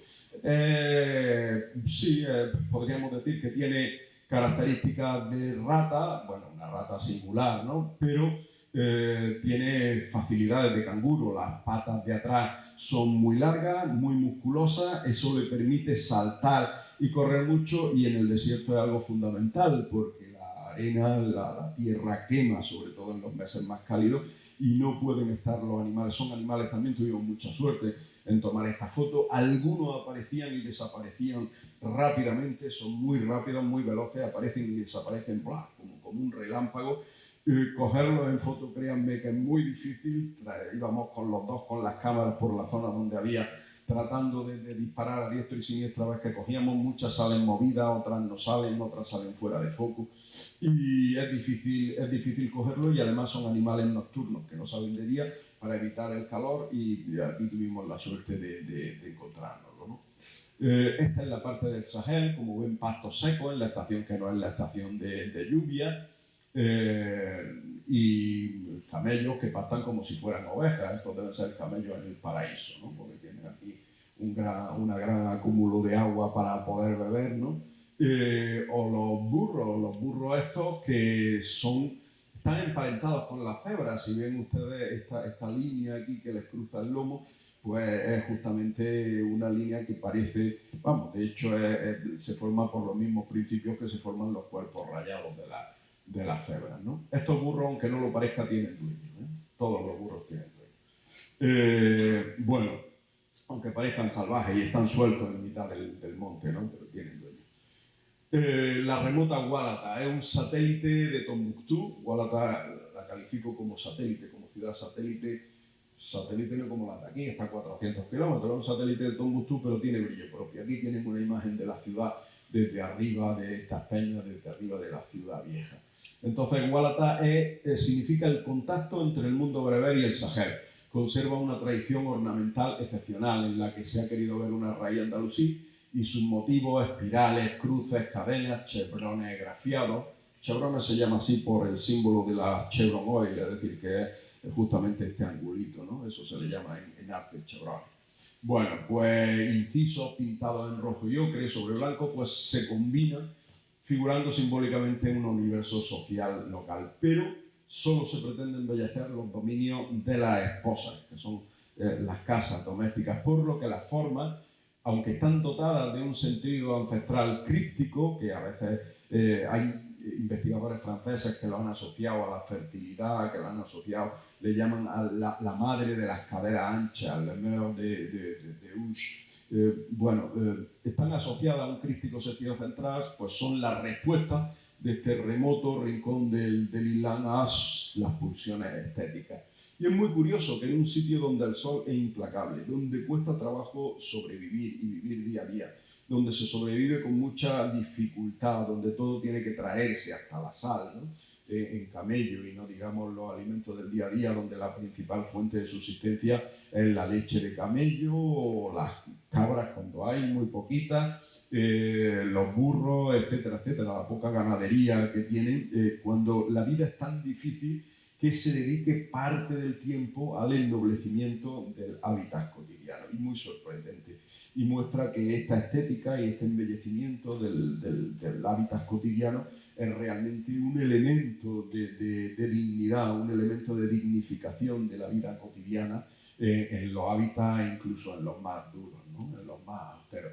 Y aquí tienen ustedes, no es un monumento, no es un edificio en particular, son todas las casas del pueblo, o casi todas las casas del pueblo, las que están decoradas de esta forma. Con una puerta que tradicionalmente es de madera de acacia con unos adornos metálicos, pero que actualmente se empiezan a sustituir muchas de ellas por puertas metálicas, desafortunadamente, ¿no? Como veis. ¿Por qué? Pues porque se rompen, la madera de acacia se rompen, es difícil encontrar madera de acacia nueva, rehabilitarla, y la solución más fácil en un sitio, sobre todo como este, donde nadie le ayuda a rehabilitar una puerta histórica de madera de acacia, es hacer una puerta metálica, ¿no? Bueno, aquí tienen, pues la puerta tiene una parte blanca alrededor, y aquí a los dos lados se grafían unos medallones. Esto que aparece aquí se llama la cruz de Agadez. La cruz de Agadez es la cruz tuareg, es un símbolo tuareg, y representa, no tiene la connotación cristiana de cruz, obviamente, tiene la connotación de las cuatro direcciones del desierto, de los cuatro vientos, de las cuatro direcciones posibles. Representa no solo las cuatro direcciones, sino la noción de libertad, de movilidad, el nomadismo, ¿no? Y es un símbolo tuareg propio. Bueno, la cruz de Agadez se graba sobre las casas, ¿no? Tiene influencias del reino Ghana y símbolos bereberes. Las puertas están encaladas y decoradas con frisos y con estos motivos geométricos y decorativos a su alrededor, que tienen una ascendencia andalusí y que pudieron muy bien haber estado inspirados por los hijos de Al-Sakili, el que le he dicho, el andalusí, o de Al-Khati, el de Toledo, que migraron a la región de Tombuctú, ¿no? Y que colocaron esa cruz de Agadez o cruz tuareg. Pero lo más, aquí tienen otras puertas, ¿no? Esta, por ejemplo, preciosa en madera, esta también en madera, estas dos ya en metal, ¿no? Con pinturas ya modernas y absolutamente ajenas, pero a pesar de que la puerta está cambiada, siguen conservando esta decoración. No se crean que esta decoración se pinta una vez en la casa y ya permanece ahí eternamente. Esto está sobre una pared de adobe, una pared de tapial, donde el adobe se combina con algunos elementos duros, con algunos trozos cerámicos o piedras. Y esa pared, cuando viene la estación de lluvia, la pintura se lava por completo y tienen que ser repintadas todos los años.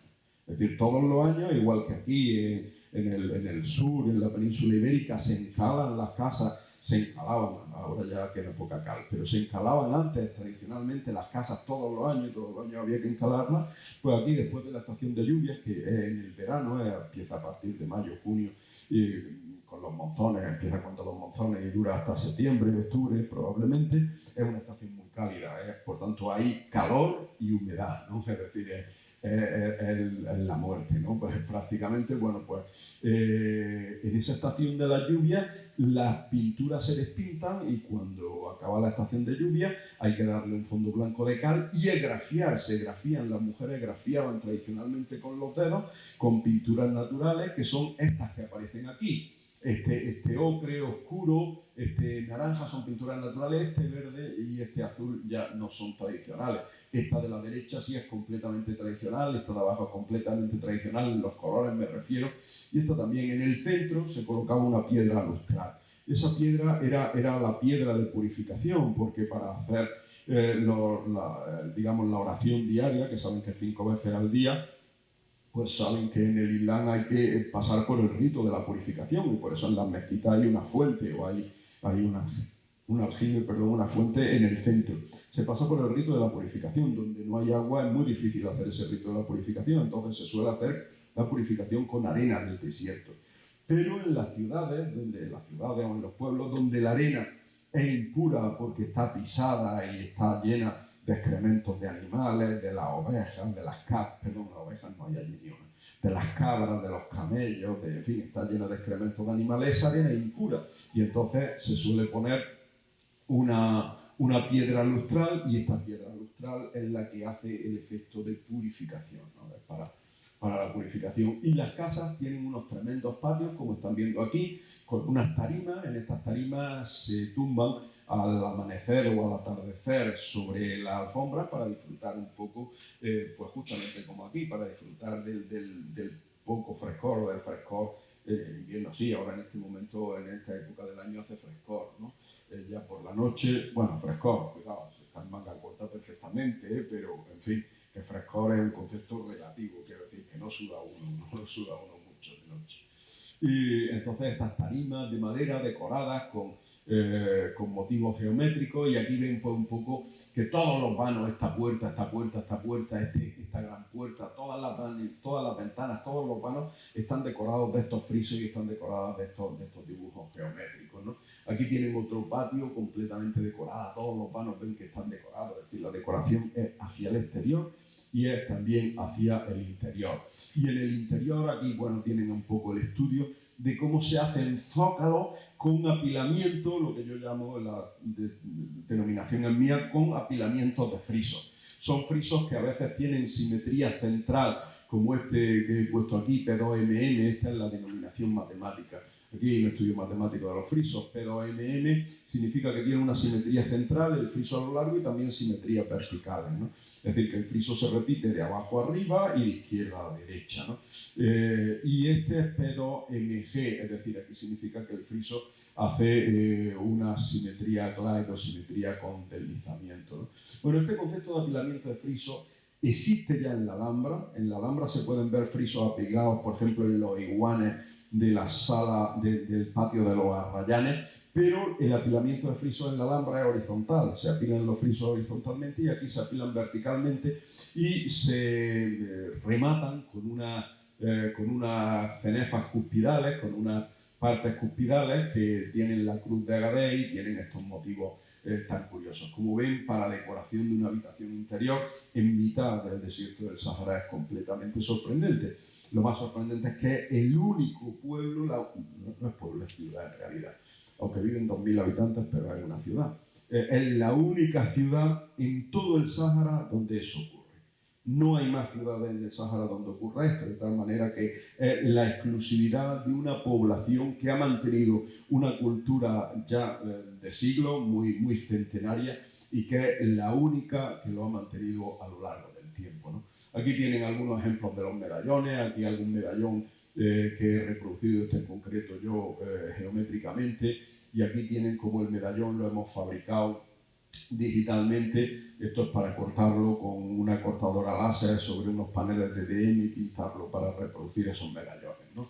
A través de este modelo geométrico hecho. Aquí tienen las cruces de Agadir y tienen otros medallones. Estos medallones tienen un sentido críptico. Nos entrevistamos con muchas mujeres allí y ninguna supo decirnos exactamente cuál era el sentido de esos medallones. Pues aquí está escrito, el otro día decía que allí estaba escrito la palabra Alá, Alá aquí, la él, en fin. Otras decían, hay algún teórico francés en artículos de los años 50 que dice que aquí está la madre de las caderas anchas, ¿no? En esta figura. En fin, que hay otras mujeres que lo que veían, esto no es un 5 como parece, es lo que veían eran letras, la UA del alfabeto árabe.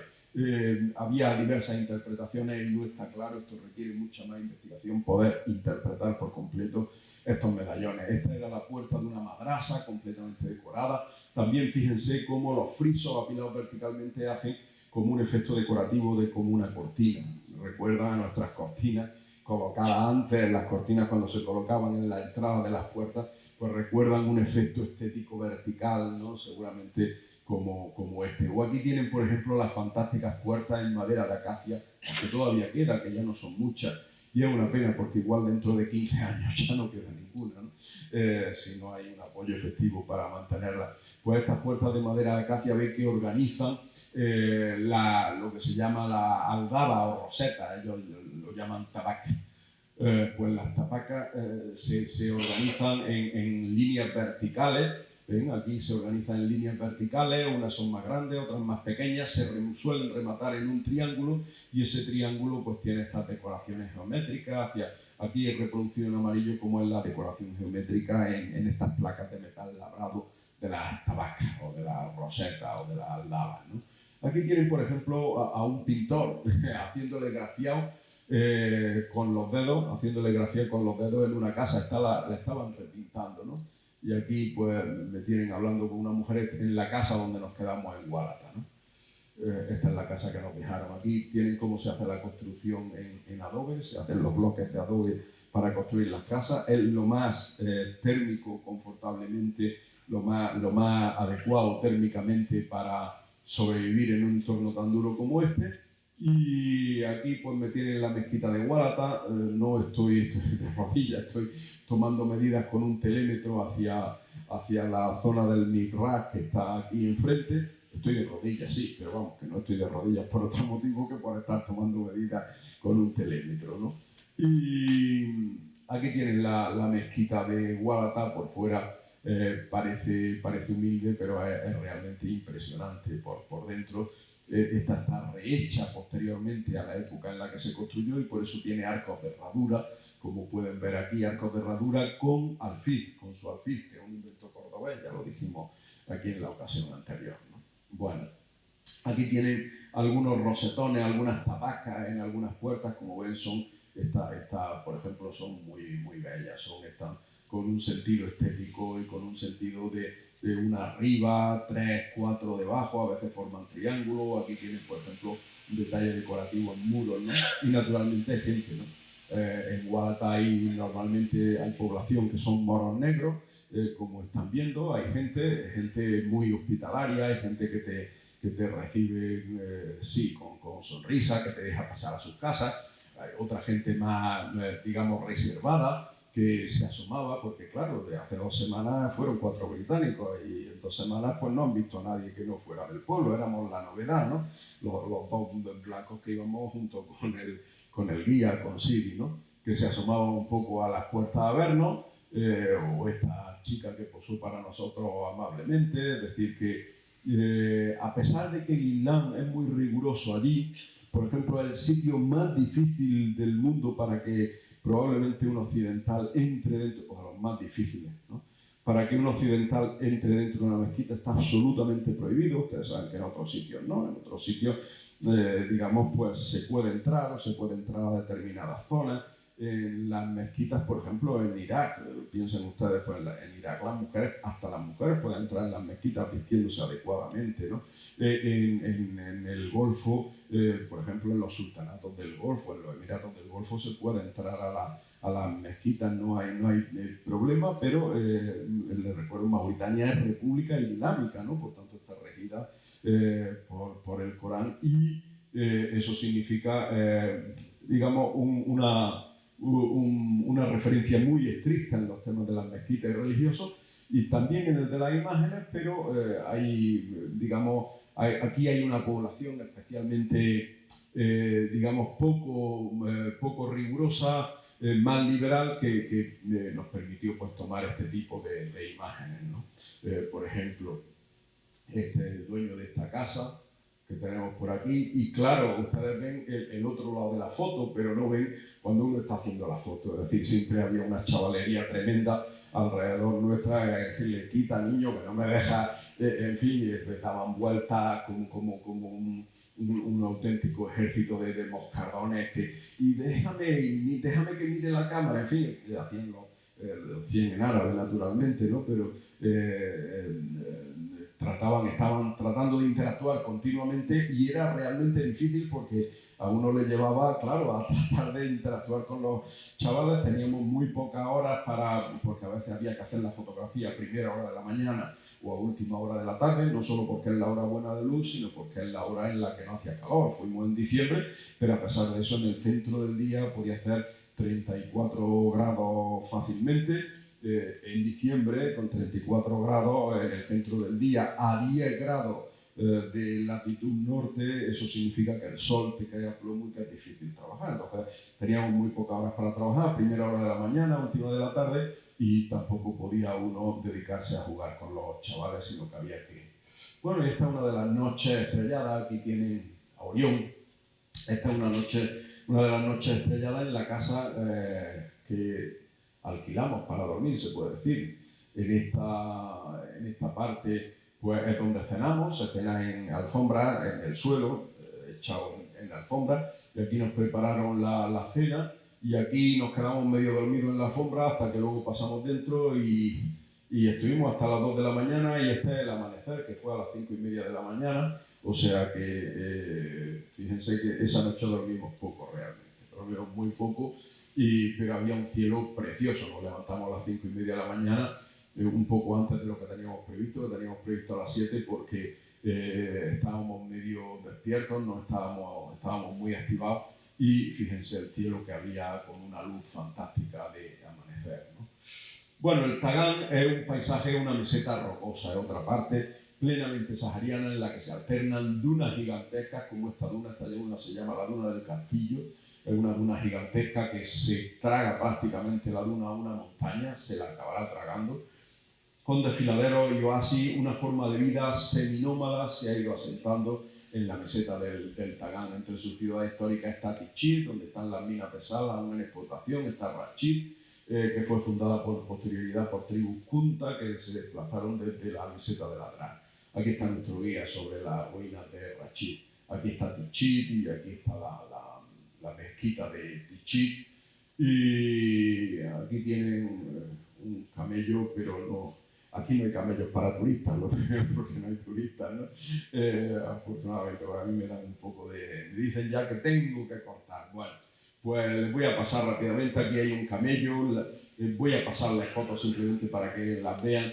Esta es la gran duna de Timinit, una duna gigantesca hecha toda de arena, ¿no? Una duna que es una auténtica montaña, y verla, aquí ven cómo ha evolucionado las chozas de pastores, desde caña y barro hasta piedra, en el Tagaán, los campos de piedras, que cuando viene el viento, el harmatán, que es el viento cálido del este, ese viento que trae las famosas tormentas de arena. Nosotros nosotros tuvimos una tormenta de estas, pues digamos que es traída por ese viento del harmatán o el siroco. Las casas se ponen a resguardo de los sitios de piedra, y a veces, a pesar de todo, el coche se te queda encajado en la arena y hay que utilizar pues el empuje, hay que ir poniendo planchas. Ahí tuvimos que sacar las planchas de arena para poner detrás del coche. En fin, no es fácil circular por estos sitios, ¿no? Y combina partes rocosas con partes de arena. El hauli, que es el pañuelo este soy yo.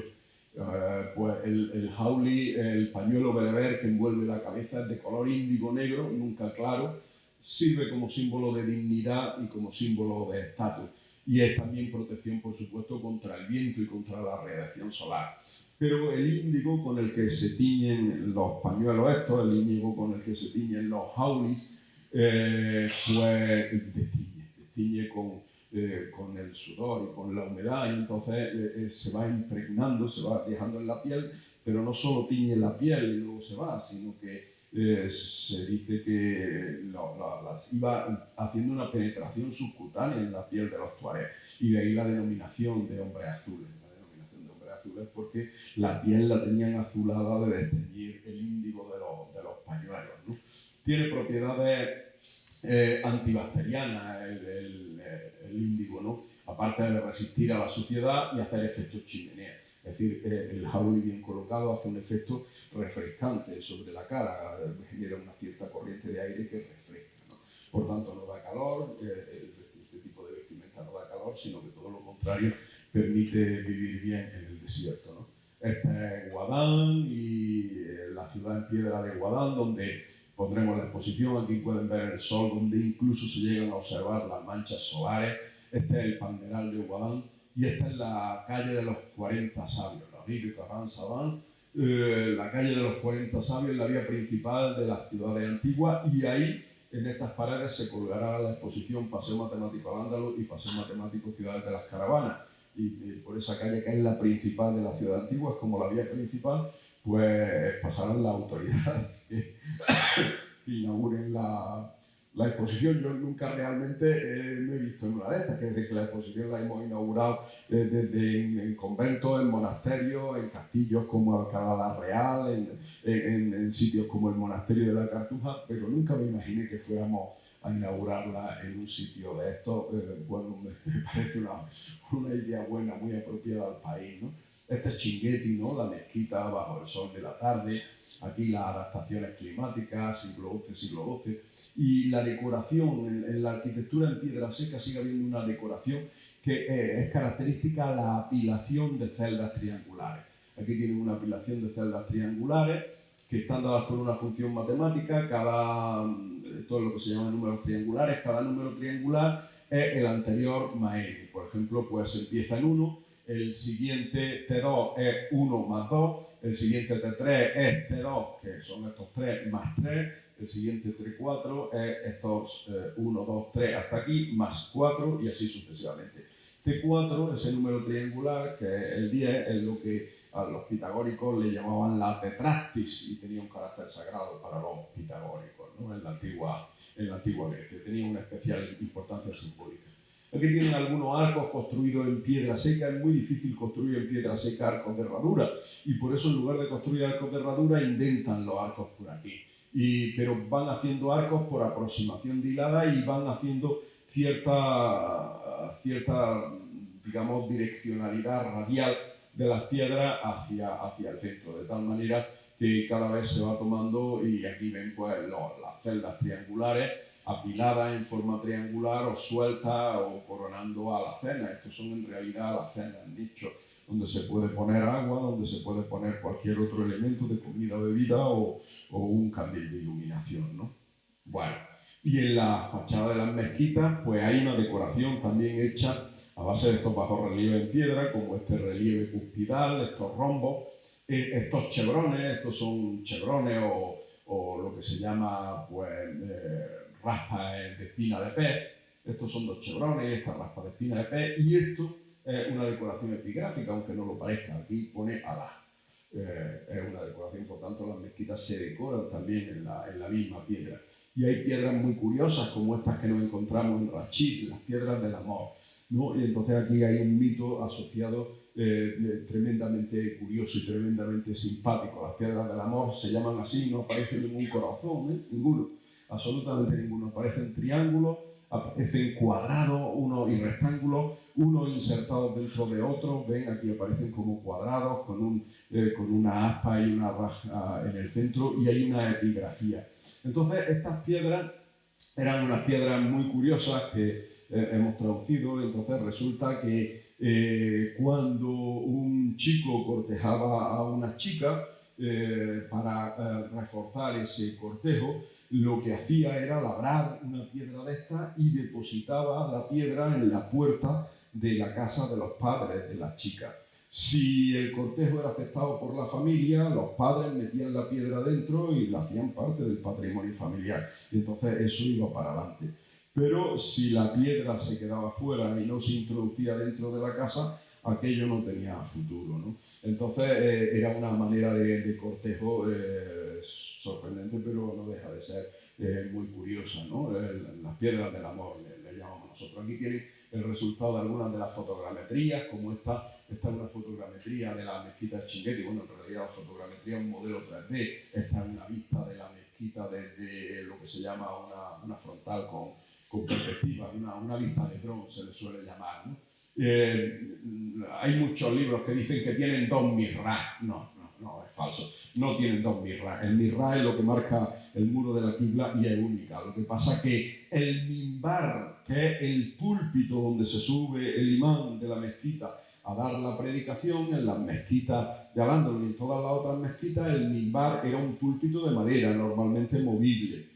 Pero allí el mirrá y el mimbar, los dos están hechos en piedra y está uno al lado de otro. Entonces da el efecto de tener un doble mirrá, pero no es mirrá. El mirrá es único. Y el mirrá, como curiosidad, se saca fuera y se llama anaza. Y la anaza sirve porque muchas de las oraciones, sobre todo las oraciones nocturnas, se hacen en el patio. Como pueblo nómada, los mauritanos gustan de sentarse sobre la arena y gustan de disfrutar sobre la arena, sobre todo en las noches, y les gusta hacer las oraciones nocturnas en el patio de las mezquitas y no dentro de las mezquitas. Estos son los minaretes, ¿no? Esta es la mezquita de Guadán. Estos son los levantamientos vistas. El levantamiento fotogramétrico es un modelo 3D que se puede girar, voltear, etcétera, etcétera.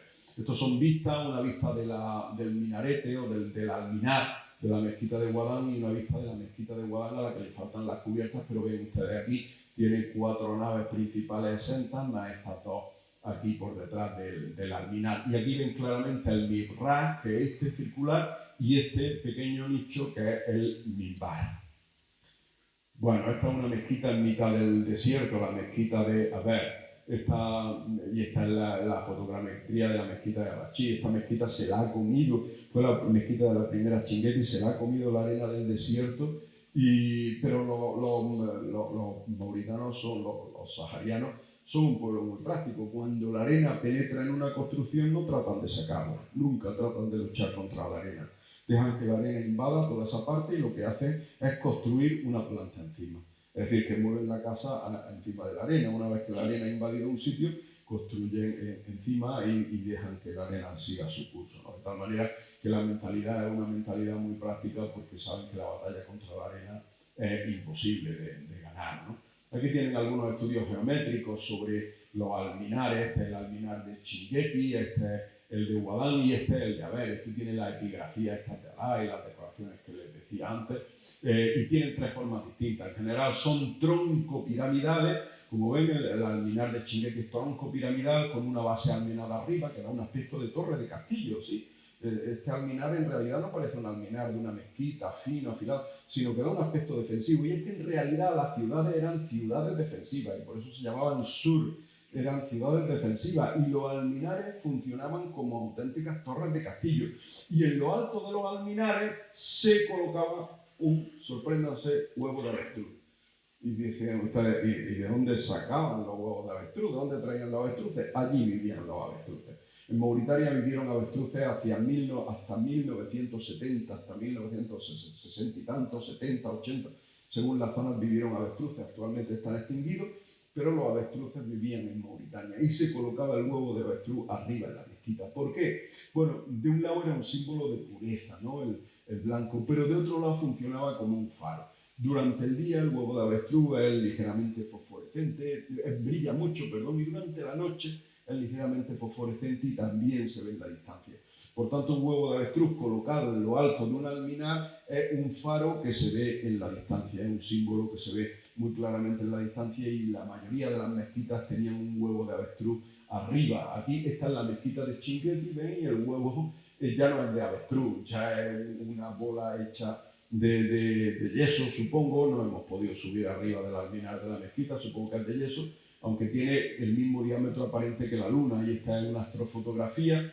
Aquí ven, esta es la estrella polar, el norte sigue siendo el norte, estemos en el hemisferio norte, en el sur ya es otra, la estrella fija, pero en el hemisferio norte, el norte sigue siendo el norte, y esta es la estrella polar. Y esta es una fotografía que se llama circumpolar, dejando fija el norte, que es la estrella polar, da vuelta sobre sí misma, y por tanto produce una única impresión, pero todas las otras estrellas ven que van produciendo estos círculos. Esta es la casa donde nos quedamos en Gualata, y aquí, es más, aquí se me distingue a mí, ahí estoy yo tumbado, mientras estaba la cámara echando fotos. Aquí estoy tumbado en esta alfombra mirando el cielo bellísimo, estrellado, de un cielo puro, purísimo, sin contaminación lumínica ninguna. Ya se puede ustedes imaginar, 2.000 habitantes en mitad del desierto, y la electricidad es escasísima, o sea que de noche allí no hay absolutamente nada, ¿no? Nada encendido.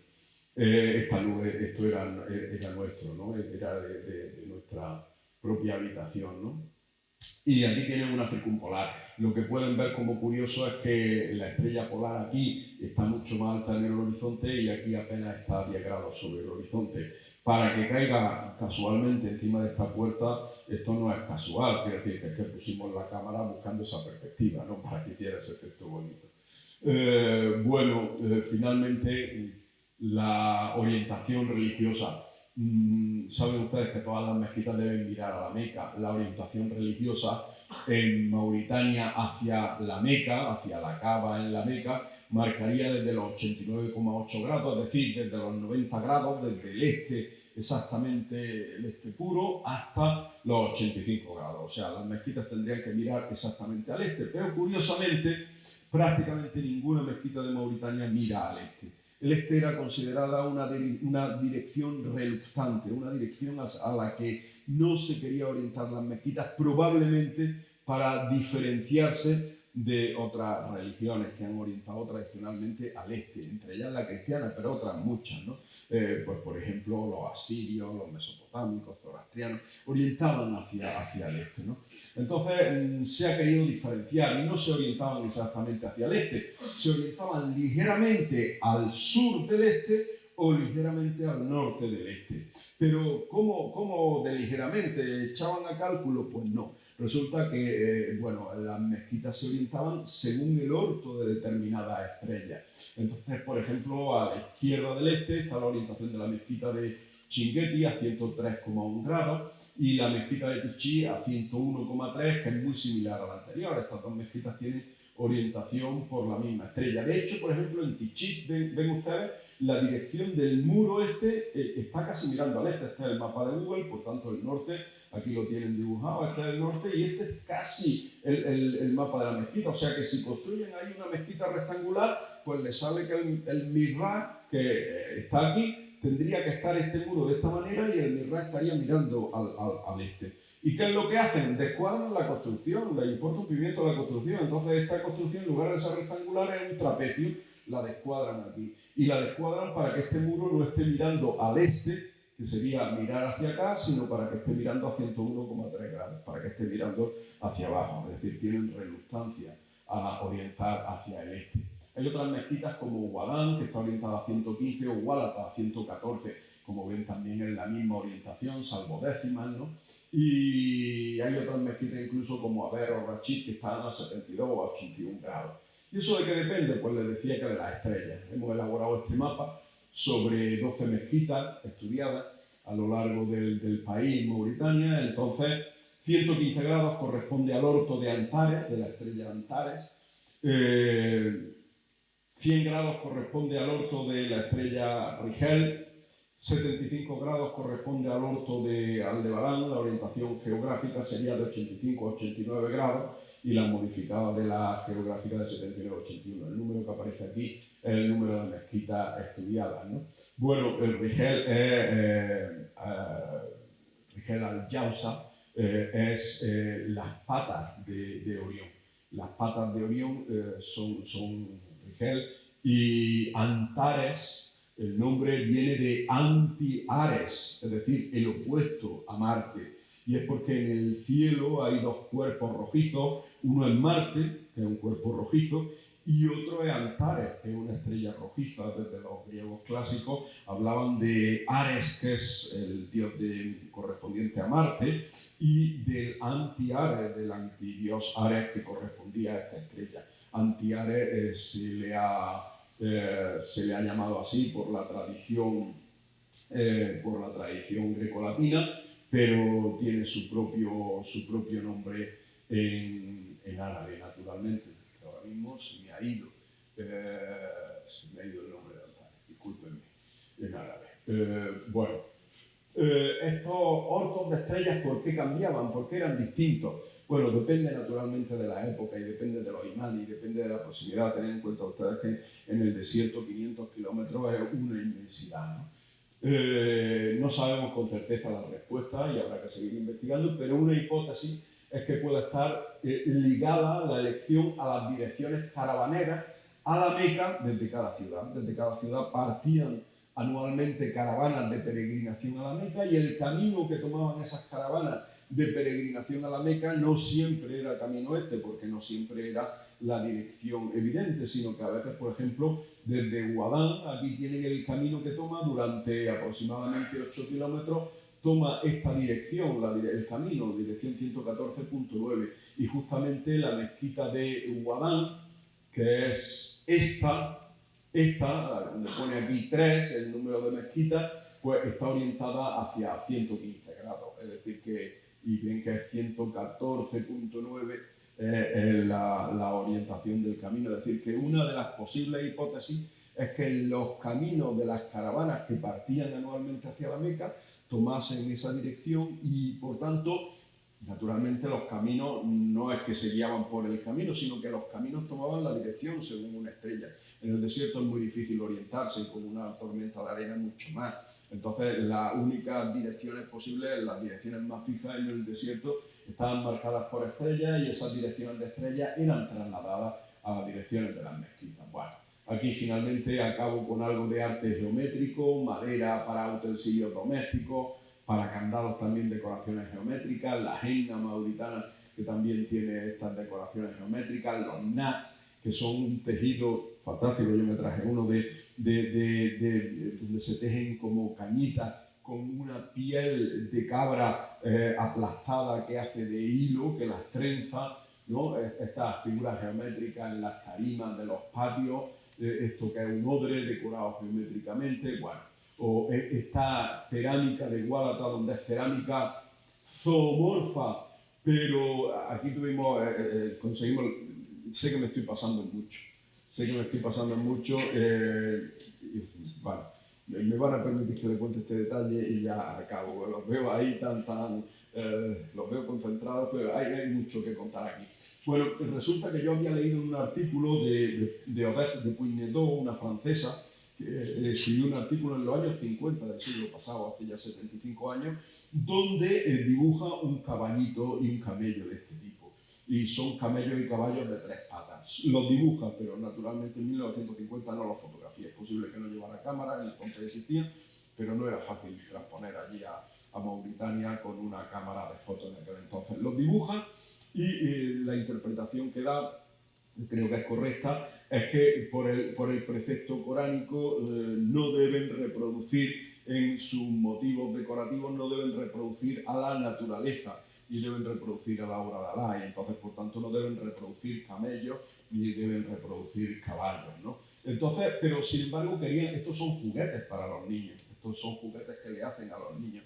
Querían hacerle juguetes a los niños, pero no querían reproducir la naturaleza, y para evitar ese precepto hacían que el camello, en lugar de tener 4 patas, tuviera 2 patas traseras y solo una delantera, y el caballo igual, ¿no? De tal manera que así libraban el precepto coránico. Estos son incenciarios, y estos son unas casitas, y estas son figuras humanas. Las figuras humanas no les parecen, pero representan figuras humanas. Son las casitas para jugar que seguro que muchos hemos tenido aquí de pequeños, ¿no? Bueno, pues cuando llegamos allí yo le pregunté a Efi, que era la artesana que le enseñó a José Corral, que tiene un libro de referencia, La ciudad de las caravanas, que lo escribió en 1980, le pregunté por estas figuras, por los camellos y los caballos de 3 patas. Me dijo que esto ya hacía muchos años que no lo fabricaban y que ya no, porque esto no lo vendían incensiarios, pero que esto ya no lo, y que los llevaban a venderlos, obviamente no los vendían en Gualata, los llevaban a venderlos a Noachot, una cooperativa de mujeres que había allá en Gualata, pero que esto ya no lo fabricaba. Y noté que el nieto de Zi, la matriarca, que era el hijo de la hija de Zi, que era la que llevaba ahora al taller, pues le tiró el faldón a la madre, y la madre le dijo: niño cállate, el niño seguía tirándole allí del faldón, de la túnica, seguía insistiéndole, hasta que finalmente le susurró algo al oído, y entonces la madre le dijo: ¡Hala, ve! Y el niño vino con un camello y un caballo con jinete que tenía sin pintar en su habitación, que su abuela se lo había hecho hace 4 o 5 años y que lo tenía de juguete en su habitación. Y entonces yo me mostré, claro, completamente sorprendido, eran los únicos que quedaban, y le dije que si podía pintárnoslo, y efectivamente nos lo pintó esa noche, y al día siguiente fuimos a recogerlo. Ahora están en mi casa y son los únicos que deben de quedar ya, pues en el resto, quiere decir que eso ya no se fabrica, y nos lo hizo la misma artesana que le enseñó los motivos geométricos a José Corral. O sea que es una historia realmente bonita. Un estudio de las sillas de montar del Sáhara, que son distintas en el Sáhara Oriental o Occidental, ¿no? Esta es una silla Tanzak en el Sáhara Central, y esta es la Tayiz del Sáhara Occidental, y estos son los baldaquinos. Los baldaquinos, que tenían estas bastas o pilares de madera, son lo que se ponía encima del camello y donde iban las mujeres y los niños dentro del camello con una especie de palio para que no les diera el sol, y iban protegidas. Y esto es un baldaquino. Esta es una estructura de un baldaquino todavía mantenida en una casa, en la casa donde nos quedamos en Guadán. Estas son las bastas y esta era la estructura del baldaquino, y así iban los camellos en las caravanas con los baldaquinos instalados sobre el camello, ¿no? Se llevaban a la vez sobre estos aparejos, se llevaban los enseres domésticos, los sacos, la leña, y dentro iban las mujeres y los niños, ¿no? Aquí pueden ver que era un auténtico transporte adaptado para camello, eran cestas de carga, sillas de montar, y hemos hecho un análisis de la estructura geométrica, de la decoración. Todo esto es la decoración de estas bastas, y hemos hecho un estudio donde aparecen, por ejemplo, triángulos de Sierpinski como esto es la estructura del triángulo de Sierpinski, triángulos y otras figuras, y hemos sacado los modelos, y aquí tienen todos los modelos de esas figuras que hemos sacado. Este, por ejemplo, es la iteración del fractal de Sierpinski, que aquí lo tienen, el fractal de Sierpinski, un triángulo se ahueca con un triángulo inverso, luego cada triángulo que queda se ahueca con otro. Saben que es un proceso repetitivo que en matemáticas se conoce como matemática fractal. Bueno, pues dos iteraciones del fractal de Sierpinski tenemos en este modelo de soporte de aparejo, que es este de aquí. O sea que tenemos ya, digamos, una geometría realmente sofisticada para hacer geometría y para hacer la decoración. Vale. Y discúlpenme que me he alargado mucho, pero empiezo a contar. Y entonces, no sé si alguien de ustedes tiene prisa, pero tenía un pequeño vídeo de 14 minutos, creo que es entretenido. Si no tienen mucha prisa, les sugiero que puedan quedarse. Si tienen mucha prisa, pues lo siento, digamos, pero si no tienen prisa, pues les sugiero que podamos ver el vídeo, y con esto acabamos la conferencia. A ver, pantalla completa.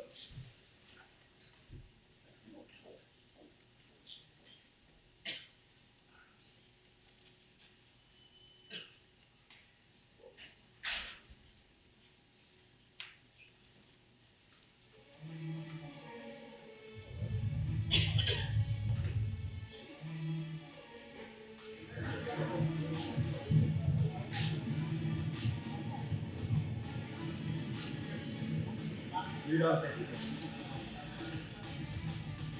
bueno, estos son los primeros días en Nouakchott, haciendo la culpa en Nouakchott, cambiándole los neumáticos y llevándonos neumáticos extra. ¿Se escucha o no se escucha? A mí no se escucha. Eso es la primera ruta del Sahel, y estos son los pueblos por los que está en la carretera del Sahel. Estos son los pueblos por los que pasa la carretera. Los rebaños de camellos, nos acercamos al pozo, creo que este pozo se ha visto en alguna de las imágenes, y esta es la casa donde nos quedamos a dormir en Guadalajara, charlando con la mujer que nos dio hospedaje, con nuestra hospedadora, ¿no?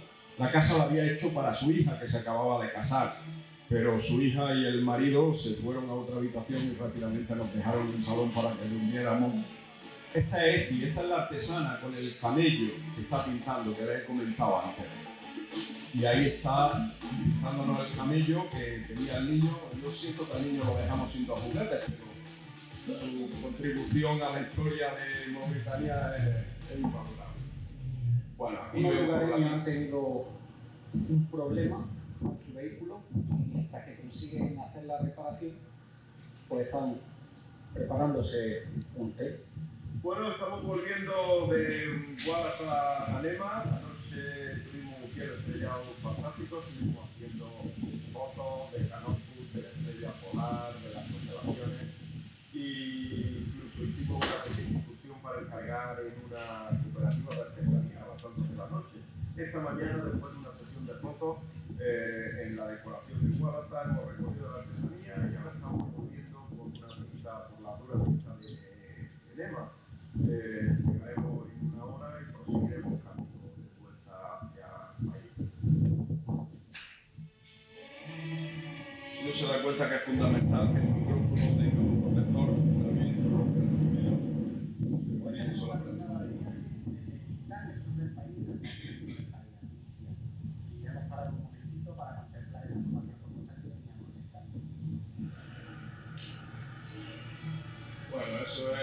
del toro clásico de allí, ¿no? Cortando el cordero. Y este es uno de los celtas, pero este no es el de los cocodrilos. El de los cocodrilos está cerca de ese, pero es otro. Bien, hoy estamos en el día 6 de expedición, ya hemos medido el viaje, estamos dirigiéndonos hacia el norte, hacia el oasis de Rachid, y estamos parando en Rachid, una ciudad antigua, según lo que aquí la primera ciudad histórica en Mauritania, así que vamos a ver lo que queda de la ciudad.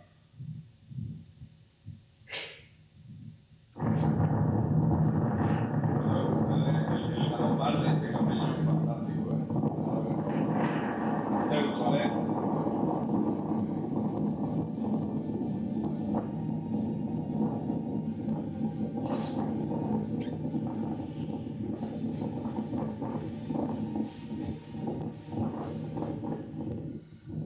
Bueno, se nos ha quedado el coche aquí en la arena, atrapado, hay que desinflar la rueda, darle presión, tratar de salir de la arena y luego volver a meter presión.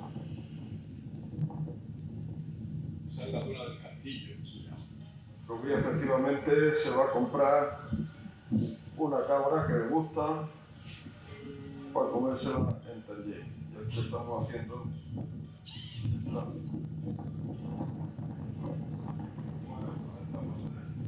Esto eran unos días de siroco fuerte, podemos ver el viento, pero aquí ya había bajado. Cuando es fuerte, el viento arrastra la arena y te deja prácticamente sin visibilidad. Es dura la vida de los pastores.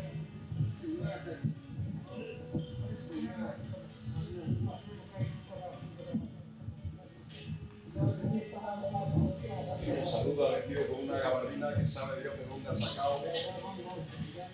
Y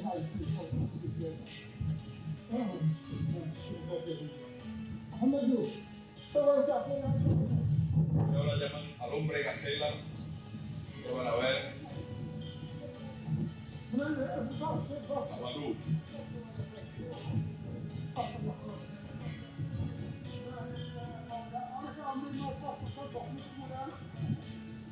Está cogiendo la cabra.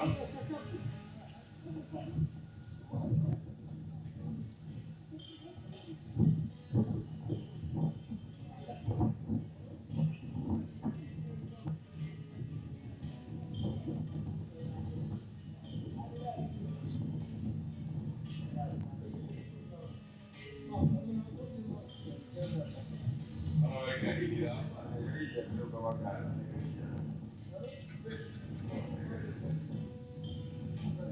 La negrilla va a caer. No, la blanca. Está caída. Está caída.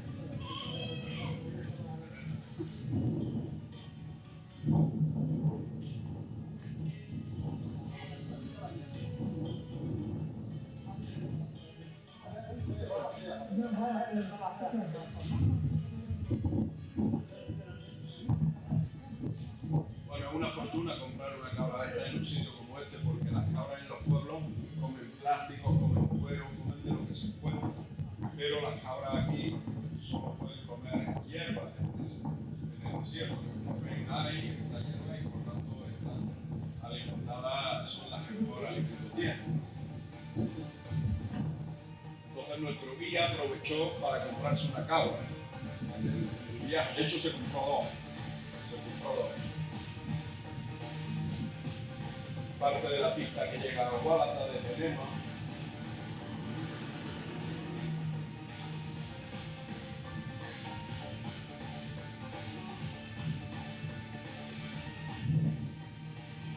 Este es el oasis de aquí.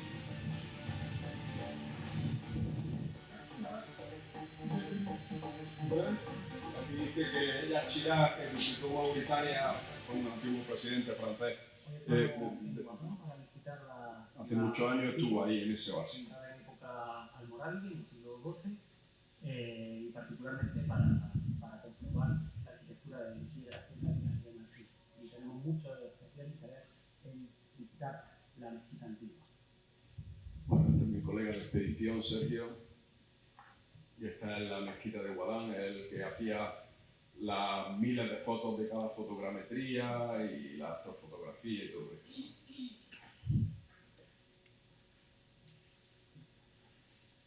Una base de triángulos equiláteros se va superponiendo uno encima de otros para formar en total un triángulo equilátero. Esta es una vista desde arriba, desde lo alto del alminar de la mezquita antigua de Guadalajara. Casi 10 siglos de mezquita, no quedan las cubiertas, pero se puede ver perfectamente el mihrab y el minbar a la derecha y la galería. Como veis, 5 galerías, entre las cuales está insertado el propio alminar. Hay que ir con cuidado, está en regular. El alminar que tiene estas 4 defensas en la esquina, esta forma tronco piramidal y estas 4 defensas en la esquina. Los arcos son arcos ojivales, como veis, y las naves son, al igual que en las mezquitas, otras mezquitas mauritanas, son naves corridas, paralelas a las naves de la Qibla. Por tanto, las vigas maestras apoyan en la dirección de la Qibla entre la nave y se ve masivamente.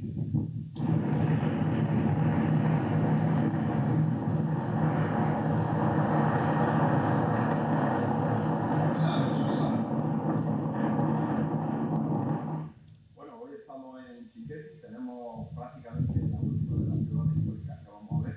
Y aquí estamos delante del antiguo Chinguetti, que había 3 ciudades, de la más antigua de las ciudades de Chinguetti.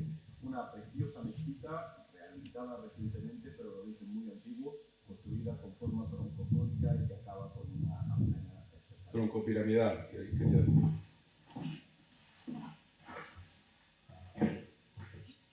Las escaleras que suben al alminar.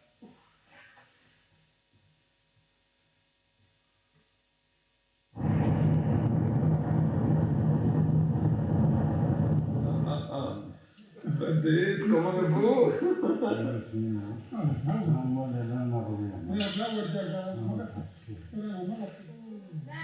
Bueno, entramos a la principal de la biblioteca de Chinguetti. La puerta es todavía la puerta antigua. Y vamos a saludar al bibliotecario.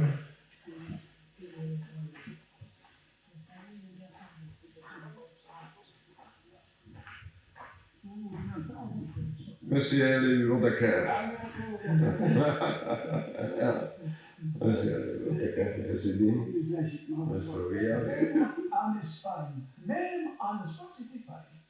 Les Espagnols disaient avant, Dare Cultura, était Dare Hermosura. Ah oui. Ça, c'est le scanner du plus ancien livre de Coran en Afrique de l'Ouest.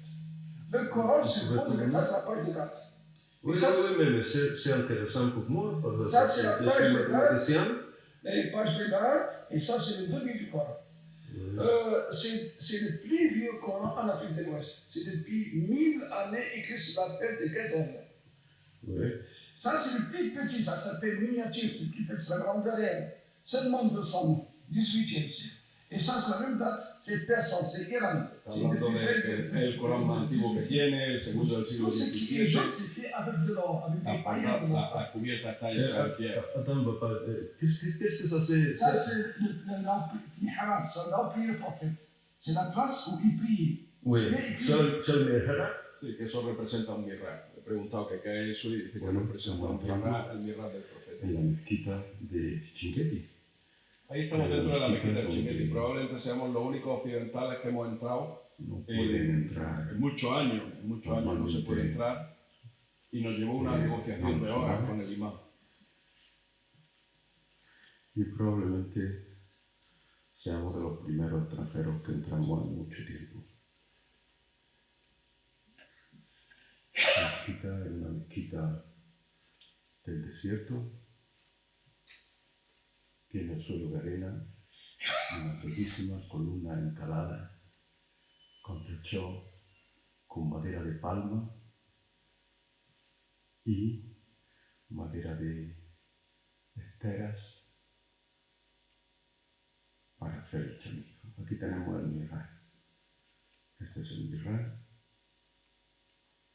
La mezquita. Y que de la derecha el mimbar.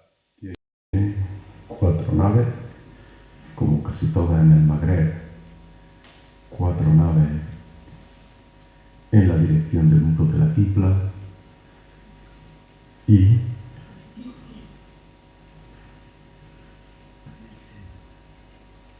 y 11 naves perpendiculares a ella. Como veis, es una construcción muy sencilla, pero transmite mucha intimidad.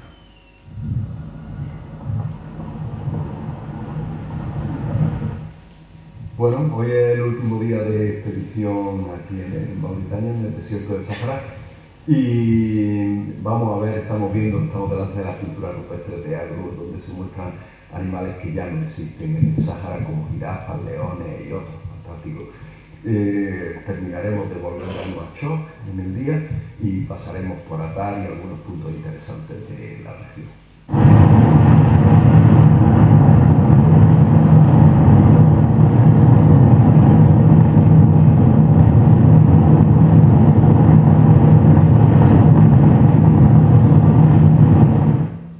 Esa era la Nacional 1. Y bueno, ahí acabamos, ese en el parking de la embajada. Bueno, pues muchas gracias.